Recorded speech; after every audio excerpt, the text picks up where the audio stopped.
You don't remember me, do you? Those 5 words destroyed everything Michael Turner thought he knew about himself. For 18 years, he'd worn the badge of devoted single father like armor, sacrificing his dreams, his youth, his second chances, all for his son. He believed he'd given everything a man could give to be a good father. But sitting across from a woman he barely recognized, Michael was about to discover that somewhere out there, another boy had grown up wondering why his father never came back. The blind date was supposed to be a fresh start. Instead, it became a reckoning. Before I tell you how one dinner unraveled my entire identity, I want to invite you to stay until the very end of this story. If it moves you, please hit that like button and drop a comment telling me which city you're watching from. I love seeing how far these stories travel around the world.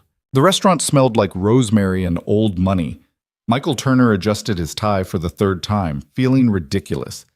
He was 46 years old, had closed more business deals than he could count, and had raised a teenage son largely on his own. Yet here he sat in a corner booth at Marchetti's, palms sweating like a high schooler waiting for prom. "Just dinner," his sister Karen had said when she'd ambushed him at Sunday brunch 3 weeks ago. "One dinner, that's all I'm asking." "I don't need you setting me up," Michael had replied, stabbing at his eggs with unnecessary force. "I'm fine." "You're not fine. You're 46, you work 60 hours a week, and your idea of excitement is watching documentaries about World War II submarines." Karen had leaned across the table, her voice softening. "Ethan's going to college next year. What happens then? You come home to an empty house every night? You eat dinner alone in front of the TV until you die?" The words had stung more than Michael wanted to admit, not because they were cruel, but because they were true. So here he was. The waiter appeared, a young man with carefully styled hair and the kind of effortless charm that came with being 23 and unburdened by decades of accumulated regret. "Can I get you started with something to drink, sir?" "Scotch, neat." Michael paused. "Actually, make it a double." "Rough day?" "Something like that." The waiter nodded sympathetically and disappeared toward the bar. Michael checked his watch, 7:15. She was supposed to be here at 7. Already late. Maybe she'd changed her mind. Maybe she'd Googled him, found some ancient, embarrassing photo from his college years and decided to bail. Honestly, that might be a relief. He pulled out his phone, scrolling through messages to kill time. "Dad, don't forget I need the car tomorrow. Practice runs late." Ethan, his son, his everything. Michael typed back quickly. "Got it. Good luck at practice. Don't stay out too late." The response came almost instantly. "I'm 17, not 12. Michael smiled despite himself. Ethan had his mother's stubborn streak, but his father's work ethic, a combination that made him simultaneously infuriating and wonderful. The divorce had been brutal, but somehow they'd made it work. Joint custody had evolved into full custody when Diane moved to Seattle for a job she couldn't refuse. Ethan had chosen to stay, and Michael had restructured his entire life around that choice. No regrets. Not about that anyway. "Michael Turner?" He looked up and everything stopped. The woman standing beside his table was striking in a way that photographs could never capture. Dark hair swept back from a face that held both softness and strength. Eyes the color of aged whiskey, watchful and intelligent. She wore a simple black dress that probably cost more than his first car, and she carried herself with the quiet confidence of someone who had learned the hard way that she didn't need anyone's approval. But there was something else, something beneath the polished exterior. A tension in her shoulders, a guardedness in her gaze. She looked at him like she was waiting for something, like she was holding her breath. "That's me," Michael said, rising to shake her hand. "You must be Rachel." "Rachel Collins." Her grip was firm, professional. "Sorry I'm late. Traffic." "No problem. I just got here myself." They settled into the booth across from each other, that awkward dance of strangers forced into proximity by well-meaning friends. The waiter returned with Michael's scotch and took Rachel's order, a glass of Sauvignon Blanc, and then they were alone again, surrounded by the soft murmur of other diners' conversations. "So," Michael said, reaching for his drink, "Karen tells me you're in real estate?" "Commercial development mostly, high-rises, mixed-use properties." Rachel's voice was measured, careful. "I started my own firm about 12 years ago." "That's impressive. Tough industry." "It is. But I've learned that most tough things are worth doing." She studied him over the rim of her wine glass as the waiter set it down. What about you? Karen mentioned you're in consulting. Management consulting, yeah. 30 years of telling companies how to fix their problems while ignoring my own. He offered a self-deprecating smile. It's glamorous work, lots of spreadsheets, occasional PowerPoint presentations. Rachel's lips curved slightly, but the smile didn't reach her eyes. And you have a son, she said? Ethan, he's 17, junior year, thinks he knows everything, which I suppose is developmentally appropriate. Michael felt himself relaxing slightly, settling into familiar territory. He wants to study engineering, possibly aerospace. Kid wants to build rockets. That must make you proud. It does. Although I'd be proud of him no matter what he chose. As long as he's happy and he's trying his best, that's all I can ask for. Michael took a sip of his scotch. Do you have children? The question hung in the air for a moment too long. One, Rachel said finally. A son. He's 17 as well. 17's a tough age. They're almost adults, but not quite. Still need you, but won't admit it. Yes. Rachel's voice had gone flat. They need their parents, both of them. Something in her tone made Michael pause. A weight. A subtext he couldn't quite parse. Divorce is hard on kids, he offered carefully, assuming he'd stumbled onto sensitive ground. I know from experience. Ethan struggled for a while after his mother and I split, but we made it work. Co-parenting isn't easy, but I'm not divorced. Oh, I'm sorry, I didn't mean to assume. My son's father was never in the picture. Rachel set down her wine glass with deliberate precision. He left before he even knew there was going to be a child. Michael nodded sympathetically. That must have been incredibly difficult, raising a son alone from the beginning. I had Ethan's mother for the first 5 years, at least. I can't imagine doing it entirely on my own. You'd be surprised what you can do when you don't have a choice. The waiter returned to take their dinner orders. Michael chose the salmon. Rachel ordered a salad, though she didn't seem particularly interested in food. When they were alone again, she turned the conversation back to him with a series of probing questions. Where had he grown up? Pittsburgh, originally. His father had been a steel worker until the mills closed, then a security guard until his knees gave out. His mother had been a nurse, working double shifts to keep the family afloat. Michael had been the first in his family to go to college, a fact that still filled him with complicated pride. What had he studied? Business, with a minor in economics? He'd graduated summa cum laude, driven by equal parts ambition and terror of returning to the economic precarity of his childhood. Where had he gone to school? Penn State, Michael said. Class of 2000, feels like a lifetime ago. Something flickered across Rachel's face. A shadow. A recognition. Penn State, she repeated. Did you spend your summers there? One summer, yeah. Between junior and senior year. I took some extra classes, worked at a coffee shop near campus to pay for them. Michael shrugged. Boring stuff. Why do you ask? Rachel didn't answer immediately. She was watching him with that strange intensity again, as if searching for something in his face, as if waiting for him to solve a puzzle he didn't know existed. Just curious, she said finally. Summer of 1999? I think so, yeah. Michael frowned slightly. Did you go to Penn State too? No, I was somewhere else that summer. The conversation drifted to other topics. Work, travel. The challenge of raising teenagers in the age of smartphones and social media. Michael found himself talking more than he usually did on dates, filling the silences that seemed to grow whenever Rachel withdrew into herself. She was a good listener, almost too good. She asked follow-up questions that suggested genuine curiosity but revealed little about herself in return. Every time Michael tried to shift the focus to her life, her history, her story, she deflected with the skill of someone who had learned to keep her cards close. It should have been frustrating. Instead, it was intriguing. Can I ask you something? Michael said as the waiter cleared their plates. Of course. Why did you agree to this? The blind date, I mean. You don't seem like someone who needs help meeting people. Rachel was quiet for a long moment. When she spoke, her voice was different, softer, almost vulnerable. I've spent a long time building walls, she said, protecting myself. Protecting my son. But recently I've started to wonder if those walls are keeping out the wrong things. She met his eyes. When your sister approached me, when she told me about you, I thought maybe it was time to take a risk. Karen approached you? I thought she found you through some matchmaking service. Is that what she told you? Michael felt the first stirring of unease. How do you know my sister? We met at a charity event a few months ago. She talked about you quite a bit. Her single brother who devoted his whole life to being a good father. Rachel's voice had taken on an edge. She made you sound like quite the hero. I'm not a hero.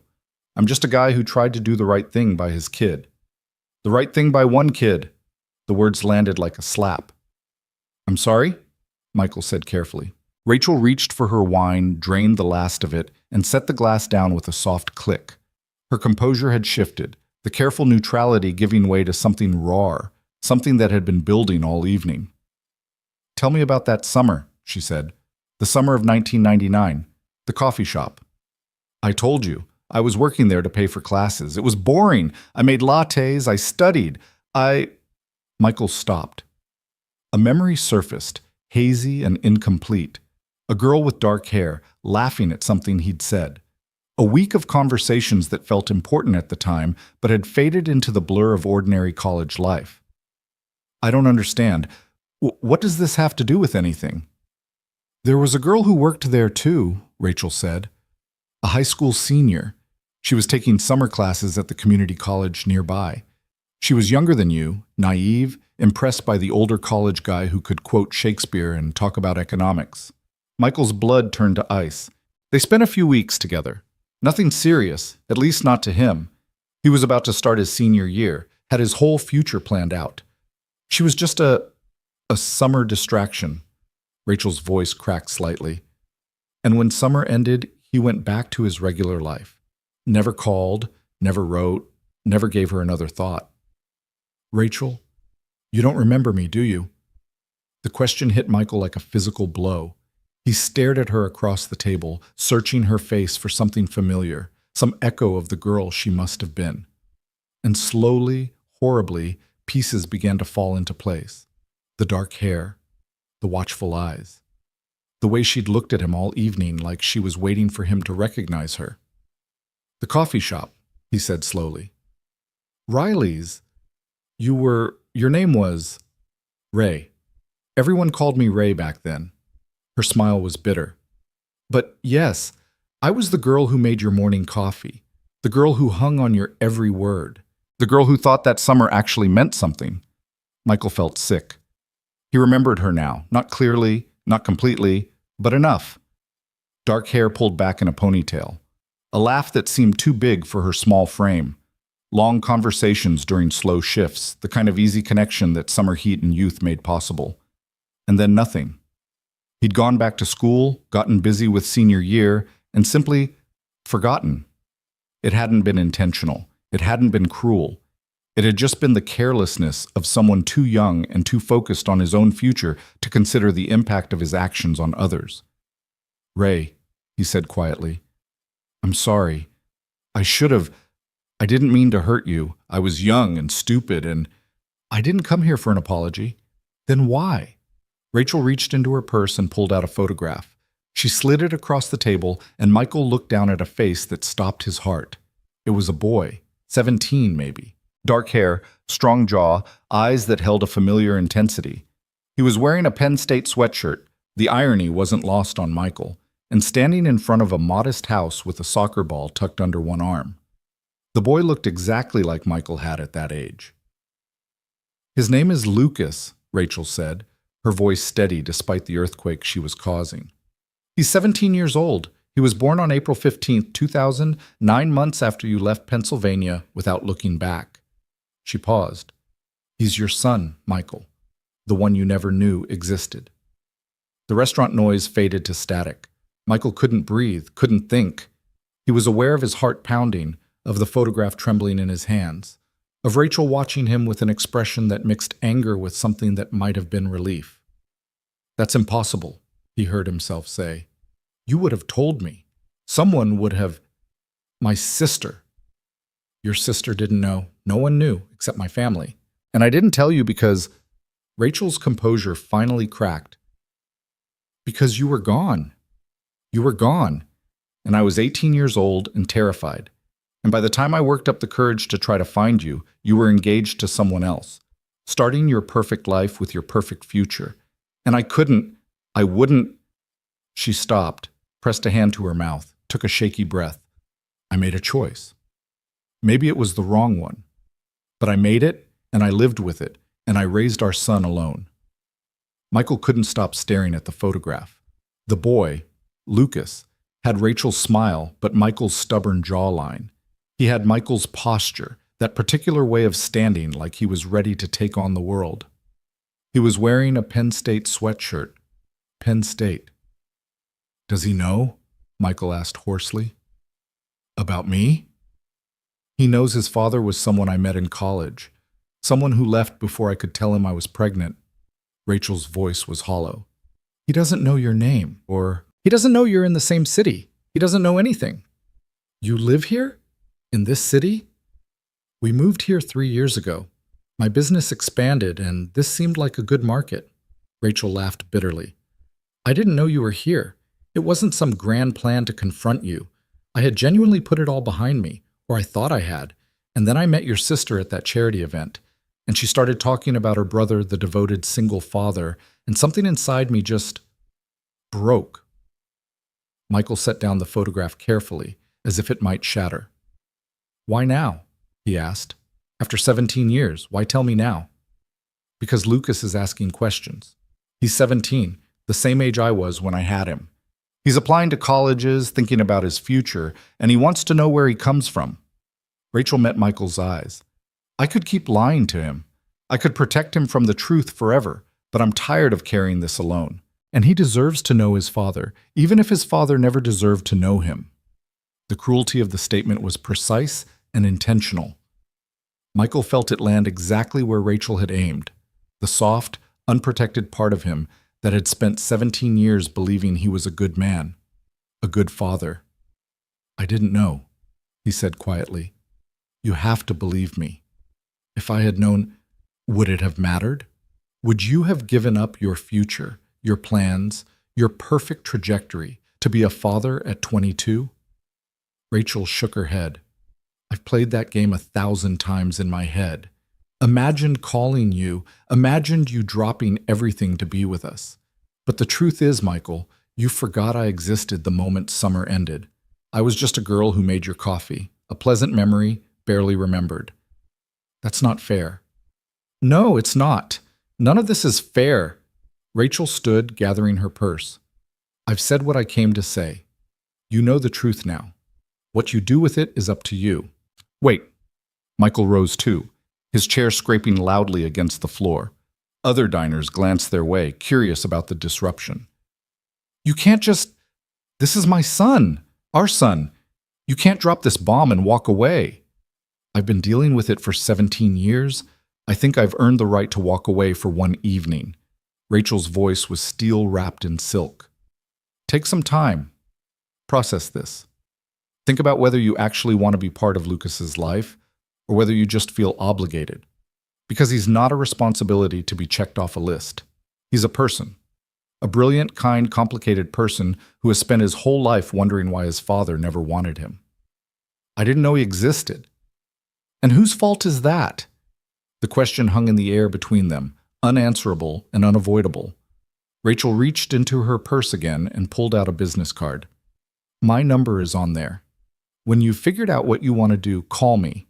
But take your time. Better to be certain than to make promises you can't keep. She turned and walked toward the exit, her heels clicking against the hardwood floor. Rachel. She stopped but didn't turn around. I'm sorry, Michael said, his voice rough. I know that's not enough. I know it doesn't fix anything, but I'm sorry for forgetting you, for the life you had to build alone, for everything. Rachel was silent for a long moment. When she spoke, her voice was barely above a whisper. I stopped needing your apology a long time ago. It's Lucas who needs something from you now. She glanced back over her shoulder. Don't make me regret telling you. And then she was gone, swallowed by the warm summer night. Michael sank back into the booth, the photograph still clutched in his hand.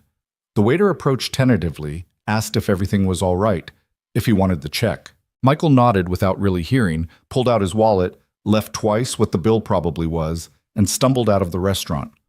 Outside, the city was alive with the ordinary chaos of a Friday evening. Couples walking hand in hand, groups of friends heading to bars, a street musician playing something mournful on a saxophone. Life going on, utterly indifferent to the fact that Michael Turner's entire understanding of himself had just been demolished. He walked without direction, letting his feet carry him through streets he'd walked 1,000 times. The photograph was still in his hand, and every few steps he looked down at it, searching for some proof that this was a mistake, a scam, a cruel joke. But the face that looked back at him was undeniably familiar. It was the face Michael saw in old yearbooks, in family photo albums, in the mirror before time and responsibility had carved lines around his eyes. Lucas, his son. The son he had never known existed. Michael found himself on a bench in Riverside Park, watching the lights reflect off the water. His phone buzzed in his pocket, probably Ethan asking about tomorrow's car arrangements, but he couldn't bring himself to answer. How could he face Ethan now? How could he look his son in the eye, knowing that for 17 years he had been a father to one child while another grew up without him? I'm a good father. The thought felt like ash in his mouth. He had believed it for so long, clung to it through the divorce, through the long nights of single parenting, through every sacrifice he'd made for Ethan's sake. Being a good father was the core of his identity, the one thing he'd gotten right in a life full of compromises and regrets.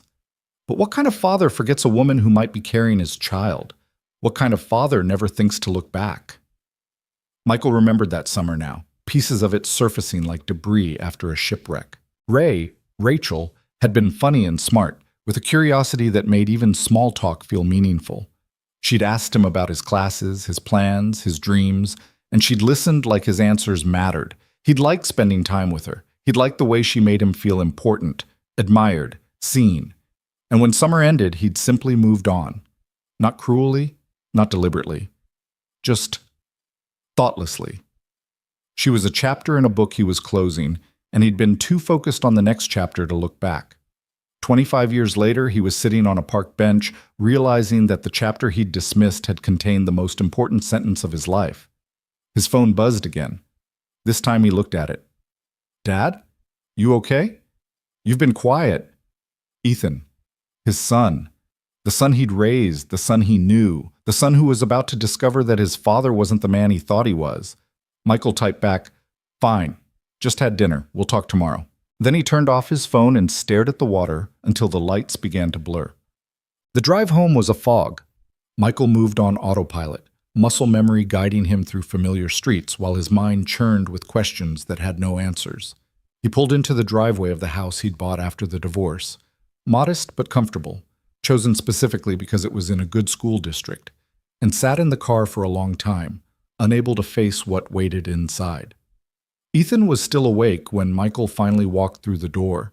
His son was sprawled on the couch, laptop open, some action movie playing at low volume in the background. "Hey, Dad."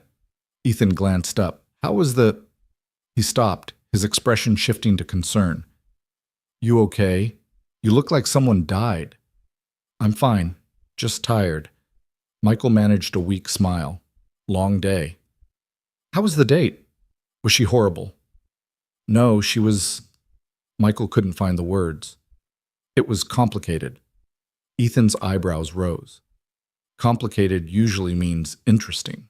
"You gonna see her again?" The question hit Michael like a physical blow. Was he going to see Rachel again? Was he going to call the number on the card she'd left? Was he going to meet the son he'd never known? And what would that mean for the son he'd raised? "I don't know," he said honestly. "Maybe. We'll see." Ethan shrugged, already losing interest. "Well, if she's cool, you should go for it. You deserve someone, Dad. You've been alone too long. You deserve someone." Michael thought about Lucas growing up with a mother who had to be both parents, growing up wondering why his father had never wanted to be part of his life, growing up believing he wasn't worth coming back for. "I'm going to head to bed," Michael said. "Got some thinking to do." "On a Friday night?" Ethan looked horrified. Dad, that's tragic. I'm 46. Tragic is my default setting. Michael paused at the foot of the stairs. Hey, E. Yeah? You know I love you, right? That everything I've done, the long hours, the sacrifices, the decisions that sometimes didn't make sense, it was all for you. Because you're the most important thing in my life. Ethan's expression shifted from teasing to something softer. I know, Dad. I love you too. He hesitated. Are you sure you're okay? You're being weird. I'm sure. Just reflecting on things. Michael climbed the first few steps, then stopped again. When you were little, after your mom and I split, did you ever feel like you weren't enough? Like maybe if you'd been different, we would have stayed together? Dad, what the hell? Ethan sat up, genuine worry in his eyes now. What happened tonight? Nothing. Forget it. I'm just tired. Michael forced a smile. Get some sleep. Big practice tomorrow, right? Right. Ethan was still watching him with concern. Dad, if something's wrong, you can tell me. I'm not a kid anymore. But you're still my kid, Michael thought. And in a few days, you might find out that you're not the only one. Everything's fine, E. Promise. Good night. He retreated to his bedroom and closed the door behind him, leaning against it like a man trying to hold back a flood. The photograph of Lucas was still in his pocket. He pulled it out and stared at it again, memorizing the features, the expression, the way the boy held himself. His son, his stranger. Michael sank onto the edge of his bed and let the weight of the evening finally crush him. For the first time in years, he allowed himself to cry. Silent, shuddering sobs that came from somewhere deeper than grief. He cried for the boy who grew up without a father. He cried for the young woman who had faced pregnancy alone.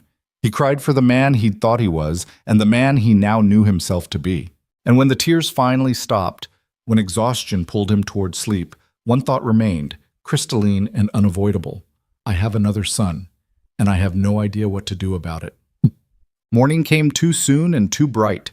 Michael woke to sunlight streaming through curtains he'd forgotten to close and the sound of Ethan moving around downstairs. For one blissful moment, he didn't remember, and then it all came flooding back, and the weight settled onto his chest like a stone.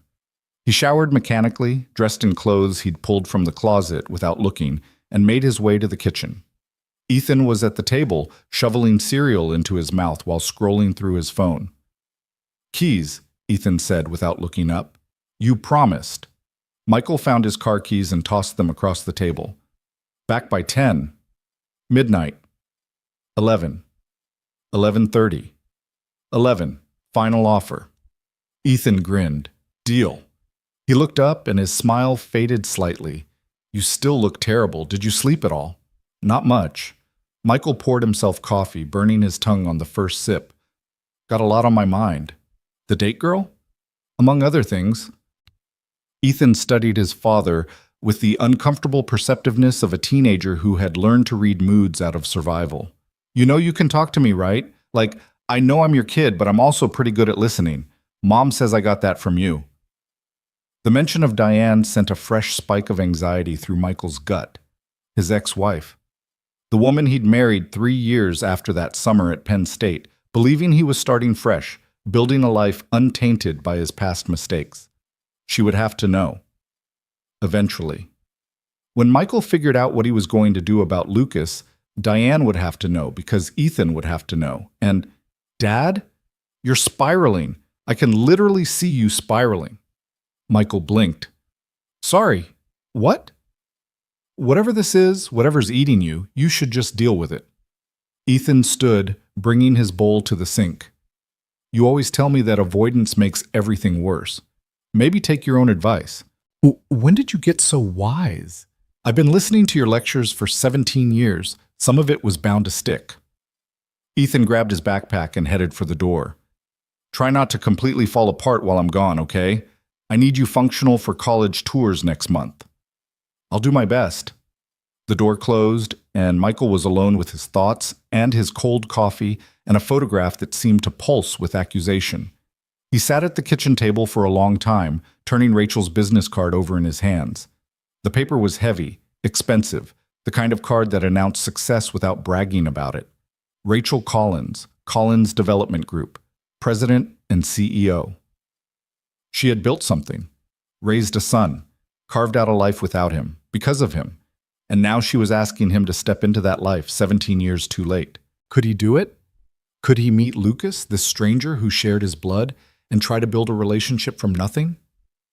Could he explain to Ethan that he had a brother, a half-brother, that he'd never mentioned because he hadn't known? Could he face the truth about who he really was? Michael picked up his phone, stared at the business card, and began to dial. The line rang twice before Rachel answered. Her voice was cautious, guarded. "I didn't expect to hear from you this soon." "I didn't expect a call this soon." Michael took a breath. "I couldn't sleep. I couldn't stop thinking about all of it. And I have questions. A lot of questions. But the main one is," he closed his eyes, "what do you need from me? Not what you think I should do, not what you're afraid I'll do. What do you actually need?" The line was silent for a long moment. "I need you to tell me if you're in or out," Rachel said finally. "I need you to decide if you're going to be part of Lucas's life, and I need you to mean it, because he's been hurt enough by your absence. I won't let him be hurt by your indecision too." "I want to meet him," Michael said. I need to see him, to know him, to try to explain." "Explain what? That you forgot his mother existed? That you had another family while he was growing up wondering what was wrong with him?" "That I didn't know," Michael's voice cracked. "That if I had known, everything would have been different. That I'm not the villain of this story, even if I'm also not the hero." Another long silence. "He has a soccer game next weekend," Rachel said. "Saturday morning, 10 o'clock at Lincoln Fields. You could come, watch from the stands, see him in his element before deciding if you want to turn his world upside down. And if I decide yes, then we'll figure out the next step together." Rachel's voice softened slightly. "I didn't do this to punish you, Michael. I did it because my son deserves to know where he comes from. And because, despite everything, I think he deserves the chance to have a father, even a late one, even an imperfect one." "I'll be there," Michael said. "Saturday, 10 o'clock. "Michael?" "Yeah?" "Don't make me regret this, please."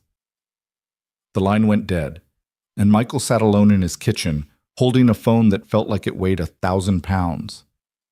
1 week. 1 week to figure out how to tell his family. 1 week to prepare himself to meet the son he never knew. 1 week to decide what kind of father he really wanted to be. The days that followed were a blur of distraction and dread. Michael went through the motions at work. Meetings, calls, the endless grind of consulting that had once felt meaningful and now felt like noise.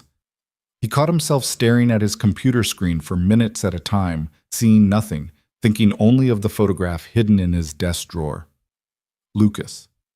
He'd started researching, driven by a hunger for information that felt almost physical. LinkedIn showed nothing. Lucas was too young. Facebook was equally barren. But a careful search of local soccer leagues pulled up a team roster for Lincoln United, and there, halfway down the page, was the name, Lucas Collins. Lucas Collins, not Lucas Turner. The boy had Rachel's last name, not his. Of course he did. Michael had never been part of the picture, had never earned the right to give his son anything, not even a name. He found other traces. A mention in a local newspaper about a youth soccer tournament, a brief appearance in a community college newsletter, recognizing students who had completed dual enrollment courses while still in high school. Lucas was smart, apparently. Ambitious. Taking college classes at 17, just like his mother had been when she'd met Michael. Just like Michael had been when he'd been too careless to see the consequences of his actions. Wednesday night, 3 days before the soccer game, Karen called. "So?" His sister's voice was bright with expectation. "How did it go?" "Rachel texted me that you two met, but she didn't give details. Did you hit it off? Are you going to see her again?" Michael stared at the ceiling of his bedroom, phone pressed to his ear. "Karen, why did you set us up?" "What do you mean? I thought you'd be good together. She's smart, successful, attractive." "How did you meet her?" A pause. "I told you, a charity event. We got to talking, and did she approach you or did you approach her?" Another pause, longer this time. Why does that matter? Because I need to know if this was an accident or if it was planned. Michael sat up, running a hand through his hair. Did she seek you out specifically because you're my sister? Did she arrange this whole thing? Michael, what's going on? You're scaring me. He almost told her. The words were right there, pressing against his teeth, desperate to escape. But something held him back. The need to see Lucas first, to make this real before sharing it with anyone else. Nothing's going on, he said finally. I'm just processing. It was an intense evening. Good intense or bad intense? I don't know yet.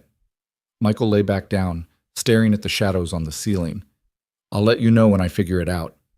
He ended the call before she could ask more questions and lay awake for hours, watching the darkness shift and thinking about the boy who had grown up in that same darkness, wondering why his father had never come. Bust. Saturday arrived with the inevitability of a verdict. Michael parked his car at Lincoln Fields at 9:45, 15 minutes before the game was scheduled to start. The parking lot was already filling with minivans and SUVs, parents unloading folding chairs and coolers, siblings chasing each other across the grass. It was a scene of ordinary suburban chaos, the kind Michael had experienced hundreds of times during Ethan's youth sports years. But this time, everything felt different. He found a spot in the stands away from the clusters of team parents, close enough to see the field clearly, but far enough to avoid conversation. He wore a baseball cap pulled low and sunglasses despite the overcast sky, a ridiculous attempt at anonymity that probably made him look more suspicious, not less. The teams began to warm up, and Michael scanned the field with hungry eyes, searching for the face in the photograph. And then he found him, and his breath stopped in his chest. Lucas was tall, taller than Michael had expected, maybe 5'11", with an athlete's build and an easy grace that spoke of natural talent.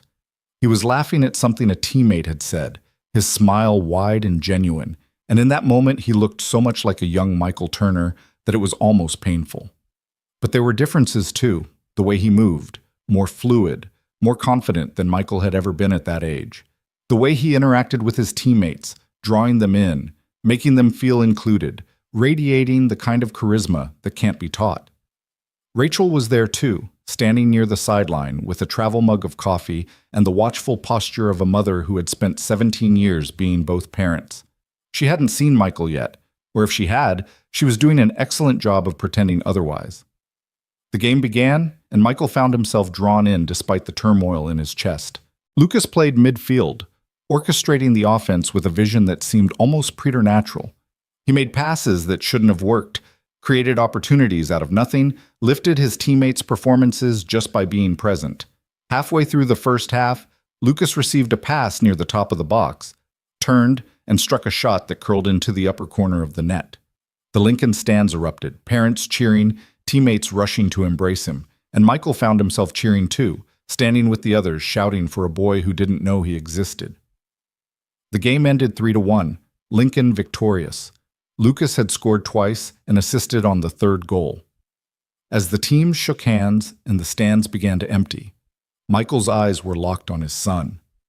His son. This stranger who played soccer like Michael had played soccer, who laughed like Michael laughed, who had grown up in the shadow of his father's absence and somehow still burned with the bright fire of ambition. Rachel's eyes found his across the field, and she nodded once, a small, tight acknowledgement.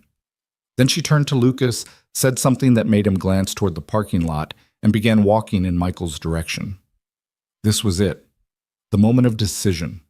Michael stood frozen as Rachel approached, his heart pounding so hard he could hear it in his ears. She stopped a few feet away, close enough to talk, but not close enough to touch. "Well?" she said quietly. "What do you think?" Michael looked past her to where Lucas was gathering his gear, still surrounded by teammates, still laughing, still utterly unaware that his life was about to change. "He's incredible," Michael said, his voice rough. "He's absolutely incredible." "He is." Rachel's voice held both pride and pain. "He's the best thing I've ever done." "I want to meet him." The words came out before Michael could second-guess them. "I want him to know who I am. I want the chance to be something to him." Even if it's late, even if he hates me, I need to try. Rachel studied his face for a long moment, searching for something. Sincerity, perhaps, or commitment. It won't be easy, she said finally. He's angry. He's been angry for years, even if he hides it well. And he has every right to be. I know. You'll have to earn his trust, earn his respect. It won't be given just because you share DNA. I know. And if you start this, if you step into his life, you can't step back out. No matter how hard it gets, no matter how much he pushes you away, you have to stay. You have to prove that you're different from the father he imagined, the one who didn't want him. Michael looked at his son across the field and felt something shift in his chest. A door opening. A path forward. I'm not going anywhere, he said. Not this time. Not ever again. Rachel was silent for a long moment. Then she nodded slowly, something like hope flickering in her eyes. I'll talk to him tonight. Prepare him. She turned to walk back toward Lucas, then paused. Michael? Yeah? Thank you for showing up, for watching him, for not running away. Her voice trembled slightly. I spent 17 years expecting you to be a coward. I'm glad I was wrong. She walked away and Michael stood alone in the emptying stands, watching the sun he had never known grow smaller in the distance. Somewhere across the city, Ethan was probably waking up from a late sleep, completely unaware that his father's life had just changed forever. Somewhere in Michael's chest, a new kind of fear was taking root. The fear of failing, of not being enough, of showing up too late to matter. But alongside the fear was something else, something stronger. Hope. The hope that it wasn't too late to be a father to the son he had left behind. The hope that redemption was still possible, even for a man who had spent 25 years not knowing he needed it. Rachel's car pulled out of the parking lot, and Michael watched until it disappeared around the corner, taking his son, his newly discovered son, with it. The autumn wind picked up, scattering leaves across the empty soccer field, and he stood there for a long time, feeling the weight of what he had just committed to settle into his bones. The drive home felt both too long and too short. Every red light gave him time to think, to doubt, to wonder if he was making the right choice. Every green light pushed him closer to a conversation he wasn't ready to have. Ethan was in the kitchen when Michael walked through the door, standing at the counter making a sandwich with the methodical precision of someone who had learned to fend for himself. He looked up at his father's entrance, and something in Michael's expression made him set down the bread knife. Okay, Ethan said slowly. Now I know something's wrong. You look like you've seen a ghost. I need to talk to you. That's never good. Ethan abandoned his sandwich completely, wiping his hands on his jeans. Are you sick? Did you lose your job? Is Grandma okay? Everyone's fine, physically, anyway. Michael pulled out a kitchen chair and sat down heavily. Sit with me. Ethan approached cautiously, taking the chair across from his father. His eyes were watchful now, the casual teenager replaced by something more alert, more guarded. He had learned early that serious conversations in this house usually meant his world was about to shift. You remember the blind date I went on last week? Michael began. The complicated one. Right, the complicated one. Michael rubbed his face with both hands. The woman I met, Rachel, she wasn't a stranger. She was someone I knew a long time ago, before your mother, before you, back when I was in college. Ethan's brow furrowed. Okay, that's weird, but why do you look like you're about to tell me you have cancer? Because she told me something that night, something I never knew, something that's going to change things. The kitchen was silent except for the hum of the refrigerator. Michael looked at his son, this boy he had raised, loved, sacrificed for, and tried to find the words that wouldn't destroy the foundation of their relationship. Rachel and I were together for a few weeks the summer before my senior year. Nothing serious, at least not to me. When summer ended, I went back to school and we lost touch. Michael paused, forcing himself to maintain eye contact. She was pregnant when I left. She had a baby, a boy, about 9 months later.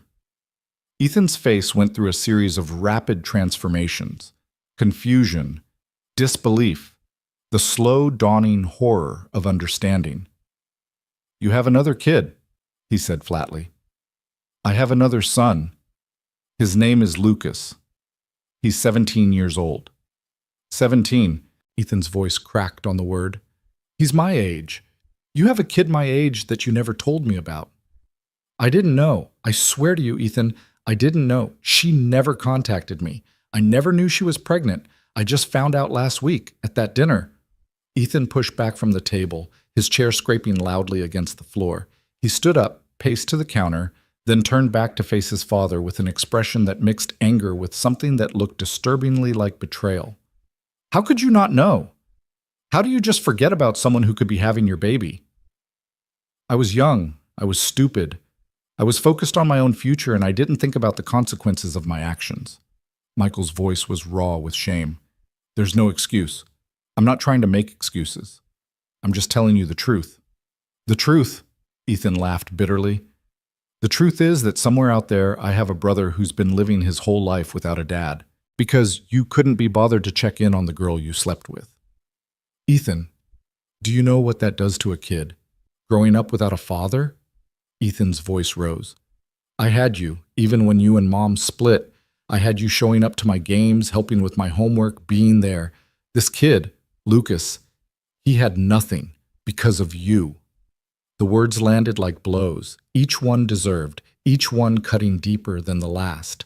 Michael sat motionless, accepting the punishment because he knew he had earned it. You're right, he said quietly. You're absolutely right, and I have to live with that for the rest of my life.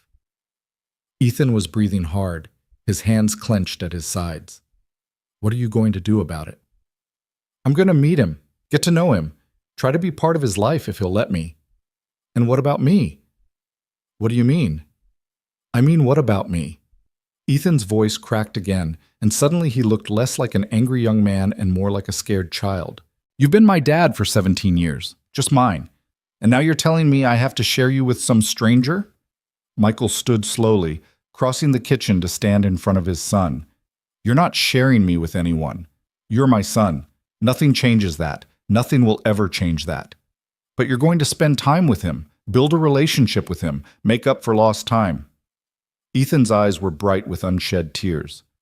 What about the time you're supposed to spend with me? I'm leaving for college next year. This is supposed to be our last year together, and now you're going to be focused on this other kid. Ethan, look at me. Michael waited until his son's eyes met his. I made a terrible mistake 25 years ago. I walked away from a responsibility I didn't even know I had. But I will not make that same mistake with you. You are my priority. You have always been my priority. And nothing about this situation changes that. How can you say that? How can you promise that when you don't even know what's going to happen? Because I know myself. Because I know what you mean to me. Michael reached out, gripping his son's shoulder. Lucas needs a father, but you need one too, and I'm not going to abandon you to help him. We'll figure this out together, as a family. Ethan was quiet for a long moment, processing, struggling to find his footing in this suddenly shifted landscape. Finally, he asked the question that Michael had been dreading. Are you going to tell Mom? Michael's stomach dropped. Diane. He hadn't even thought about Diane. I have to, he said. She deserves to know, and she'll want to help you process this. She's going to freak out. Probably. She's going to say something about how she always knew you weren't as perfect as you pretended to be. Michael winced. Also probably. Ethan was silent again, staring at a spot on the floor. When he looked up, some of the anger had faded, replaced by a resigned kind of acceptance. Can I meet him? He asked. Lucas. Can I meet him? Eventually, yes. But I think I need to meet him first, build some kind of foundation before we throw more family members at him. That makes sense, I guess. Ethan moved toward the doorway, then stopped. Dad? Yeah? I'm really mad at you right now. Like, really mad. But I also know this isn't entirely your fault, and I know you're trying to do the right thing. He paused. Just don't forget about me while you're being a hero to someone else, okay? Never, Michael said. I promise. Ethan nodded once, then disappeared upstairs, leaving Michael alone with the ruins of his carefully constructed self-image.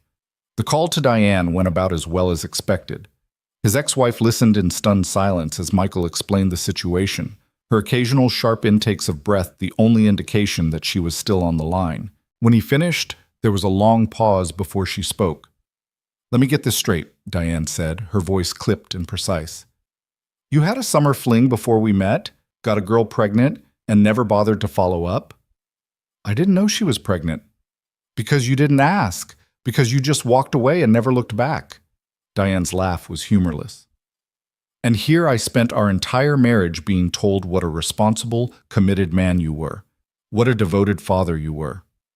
I made a mistake, a terrible mistake that I'm trying to correct. You can't correct something like this, Michael. You can't give that boy back the childhood he should have had.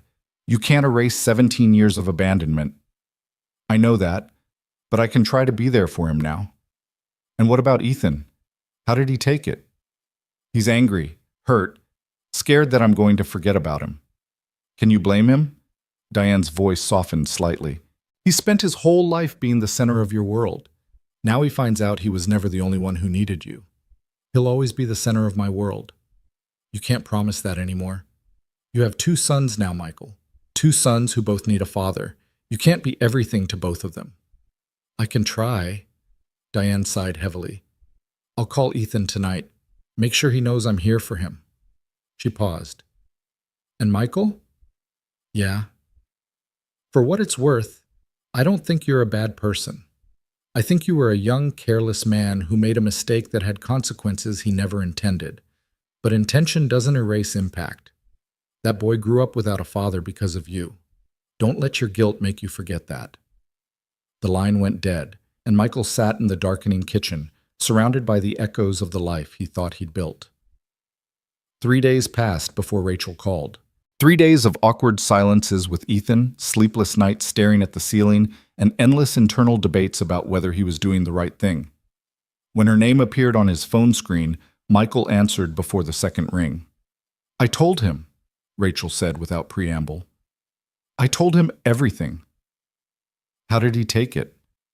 "About as well as you'd expect." Her voice was tired, strained.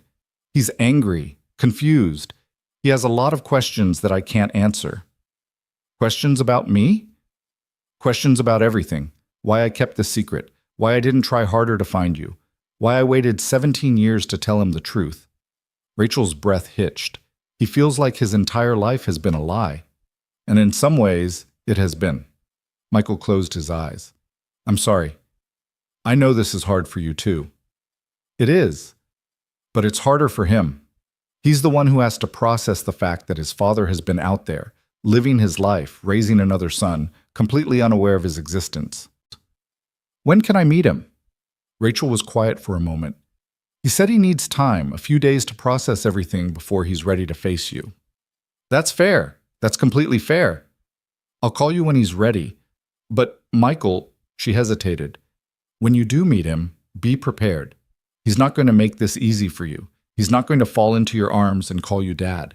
He's going to test you, push you away, try to prove that you're going to leave again." "I won't leave." "You'll have to prove that. Words won't be enough." Michael nodded, even though she couldn't see him. "I understand. I hope so. Because if you hurt him, if you make him believe in you and then disappear, I will never forgive you, and neither will he." The call ended, and Michael began the agonizing wait for his son to be ready to meet him. The days stretched into a week. Michael went through the motions of his daily life. Meetings at work, dinners with Ethan that were more silent than not, calls with his sister that he deflected with vague assurances. The photograph of Lucas had migrated from his desk drawer to his wallet, and he found himself pulling it out at odd moments, studying the face, trying to imagine the boy behind the image. Karen finally cornered him on the following Sunday, showing up at his door unannounced with a bottle of wine and a determined expression. "We need to talk," she said, pushing past him into the house. "I know something's going on with you and Rachel, and I'm tired of being kept in the dark." "Karen, it's complicated." "Then uncomplicate it." She set the wine on the kitchen counter and turned to face him. "I set you two up because I thought you might be good together. Now you're walking around like a zombie. Ethan barely speaks to me when I call. And Rachel texted me something cryptic about being sorry for putting me in an impossible position. What the hell happened? Michael sank into a kitchen chair. Close the door. Karen did as he asked, then took the seat across from him, her expression shifting from demanding to concerned. Michael, you're scaring me. Rachel and I knew each other before, a long time ago, before Diane, before Ethan. Michael met his sister's eyes. She has a son, a 17-year-old son, my son. Karen's face went slack with shock. What? His name is Lucas. He was born in 2000. I never knew about him. She never told me. And now she's come back into my life to give him the chance to know his father. Oh my... Karen covered her mouth with her hand. Michael, are you sure? Have you done a paternity test? This could be... I've seen him. He looks exactly like I did at that age. He's mine, Karen. There's no doubt. But how could she not tell you? How could she let you go 17 years without knowing you had a child? Because I left. Because I went back to school and forgot she existed. Because by the time she could have reached out, I was already engaged to Diane and building a life that didn't include her. Karen shook her head slowly, processing. This is insane. This is absolutely insane. I know. Does Ethan know? Yes, he's not taking it well. Of course he's not. His whole identity as your only son just got shattered. Karen reached across the table and took Michael's hand. What are you going to do? I'm going to meet Lucas, try to be part of his life, try to make up for all the years I wasn't there. That's admirable, Michael, but it's also going to be incredibly difficult. You can't just walk into a teenager's life and expect him to accept you as his father. I know. Rachel warned me it won't be easy.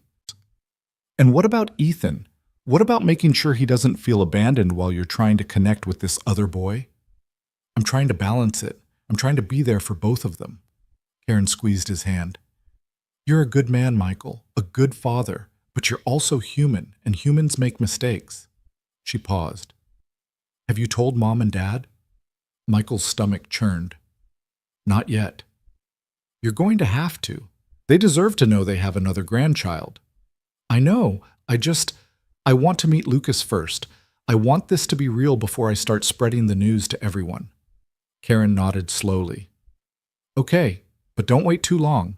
Secrets have a way of coming out at the worst possible moments. She stayed for another hour, asking questions, offering support, trying to help him process the enormity of what he was facing. By the time she left, Michael felt marginally less alone in his confusion, but no closer to knowing how any of this would turn out.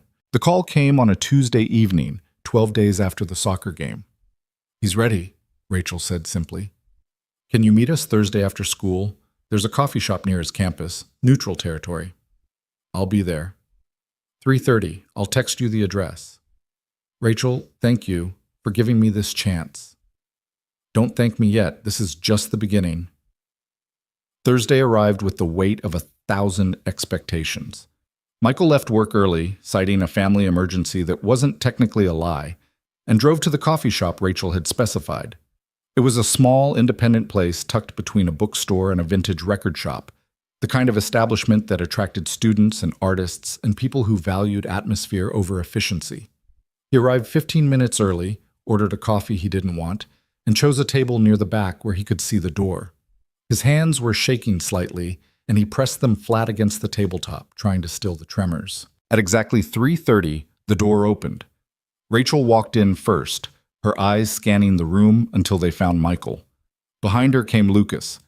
He was taller than he'd looked on the soccer field, more imposing up close. He wore jeans and a Penn State sweatshirt, that same sweatshirt from the photograph, and his expression was carefully neutral, revealing nothing. He looked like a young man who had learned early to keep his emotions hidden. Rachel led him to Michael's table. For a moment, no one spoke. Lucas, Rachel said finally, this is Michael Turner. Michael, this is Lucas. Michael stood, extending his hand automatically before realizing how formal the gesture was. Lucas looked at the offered hand, then at Michael's face, his eyes hard and assessing. So you're him, Lucas said, the guy who got my mom pregnant and then vanished. Lucas, Rachel began. It's okay. Michael lowered his hand. He has every right to be angry. Angry? Lucas laughed, but there was no humor in it. I'm not angry. I'm curious. I've spent 17 years wondering what kind of man walks away from his responsibilities. Now I get to find out. I didn't walk away from my responsibilities. I didn't know there were any responsibilities to walk away from. Because you didn't bother to check. Lucas pulled out a chair and sat down, his movements sharp with barely contained energy. You had a fling with my mom, went back to your fancy college life, and never gave her another thought. Did you even remember her name before she tracked you down? Michael sat slowly, meeting his son's hostile gaze. No, I didn't remember her name. I barely remembered that summer at all. It was 25 years ago, and I was young and self-absorbed and didn't think about the consequences of my actions. At least you're honest. I'm trying to be. You deserve honesty, even when it's ugly. Lucas leaned back in his chair, arms crossed. So what do you want? Why did you agree to meet me? Because you're my son.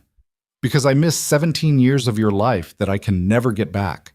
Because I want the chance to know you, who you are, what you care about, what you dream about. Michael's voice was steady, despite the turmoil in his chest. I know I don't have the right to ask for anything. I know I haven't earned your respect or your trust, but I'm here and I'm asking anyway. Lucas's expression flickered, a crack in the armor, before hardening again. And what about your other son, the one you actually raised? Ethan, he knows about you. He's struggling with it, just like you are. Does he hate me? He doesn't know you well enough to hate you, but he's scared of what you represent, a threat to his place in my life. Is that what I am? A threat? No. You're my son. Both of you are my sons, and I'm going to spend the rest of my life trying to be a father to both of you. Lucas was quiet for a long moment, his jaw tight. You know what I used to tell myself? When I was little and the other kids would talk about their dads. I used to pretend you were dead. It was easier than thinking you were out there somewhere choosing not to know me. Michael felt something crack in his chest. I'm so sorry. Sorry doesn't give me back my childhood. I know. Nothing can give you that back. But I can be here now. I can show up. I can prove that even though I failed you before, I won't fail you again. How am I supposed to believe that? How am I supposed to trust someone who's been a ghost my whole life? You're not. Not yet. Michael leaned forward. Trust has to be earned. I understand that. I'm not asking you to believe in me. I'm asking you to give me the chance to prove myself. Lucas looked at his mother, who had remained silent throughout the exchange, watching with an expression that mixed hope with anxiety. She gave him a small nod, and something in his posture softened infinitesimally. Fine, Lucas said. You want to prove yourself? Start showing up. I will. Not just once. Not just when it's convenient. Every time. Every time. And don't expect me to call you Dad. I don't know you. You're just some guy who shares my DNA. I wouldn't expect anything else. Lucas stood abruptly, pushing back from the table. I need some air. He looked at Rachel. Mom, I'll wait in the car. He walked out without a backward glance, and the door swung shut behind him. Rachel exhaled slowly. That went better than I expected. Better? Michael stared at the door Lucas had just disappeared through. He hates me. He doesn't hate you. He's testing you, pushing to see if you'll push back. Rachel reached across the table and touched Michael's hand briefly. The fact that he said you could start showing up is huge. A week ago, he said he never wanted to meet you at all. He said he used to pretend I was dead. Because thinking you were dead was easier than thinking you didn't want him. Rachel's voice was gentle. He's been carrying that pain for 17 years. It's not going to disappear in one conversation. What do I do now? You show up, just like you said you would. Rachel pulled a piece of paper from her purse, a schedule of some kind. He has soccer practice Tuesday and Thursday evenings, games on Saturdays, a robotics club meeting on Wednesdays. She handed it to Michael. Start coming to things. Let him see that you're serious. He won't want me there. Probably not. At first, Rachel stood, gathering her things. But eventually, he'll start to expect you. And when you're there every time he looks up, he'll start to believe that maybe, just maybe, you're different from the father he imagined. Michael looked down at the schedule in his hands. Thank you, Rachel. for giving me this chance, for raising him when I wasn't there, for everything. Don't thank me. Prove me right for believing you could be better than you were." She walked out, following her son to the car, and Michael sat alone in the coffee shop, staring at a piece of paper that represented 17 years of absence and a lifetime of making up for it. The first soccer practice Michael attended was excruciating. He sat in the stands like he had at the game, watching from a distance, trying not to draw attention to himself. Lucas spotted him within the first 10 minutes, his expression tightening before he deliberately turned his back and focused on the drills. Michael stayed until practice ended. He didn't approach Lucas. He didn't try to talk to him. He just sat there, watching, letting his presence speak for itself. The second practice was similar, and the third. By the fourth, Lucas had stopped visibly reacting to Michael's presence, though he still didn't acknowledge him. It was progress of a sort. The Wednesday Robotics Club meeting was a revelation. Michael arrived early, found a seat in the corner of the engineering lab, and watched as Lucas transformed from guarded teenager to passionate innovator.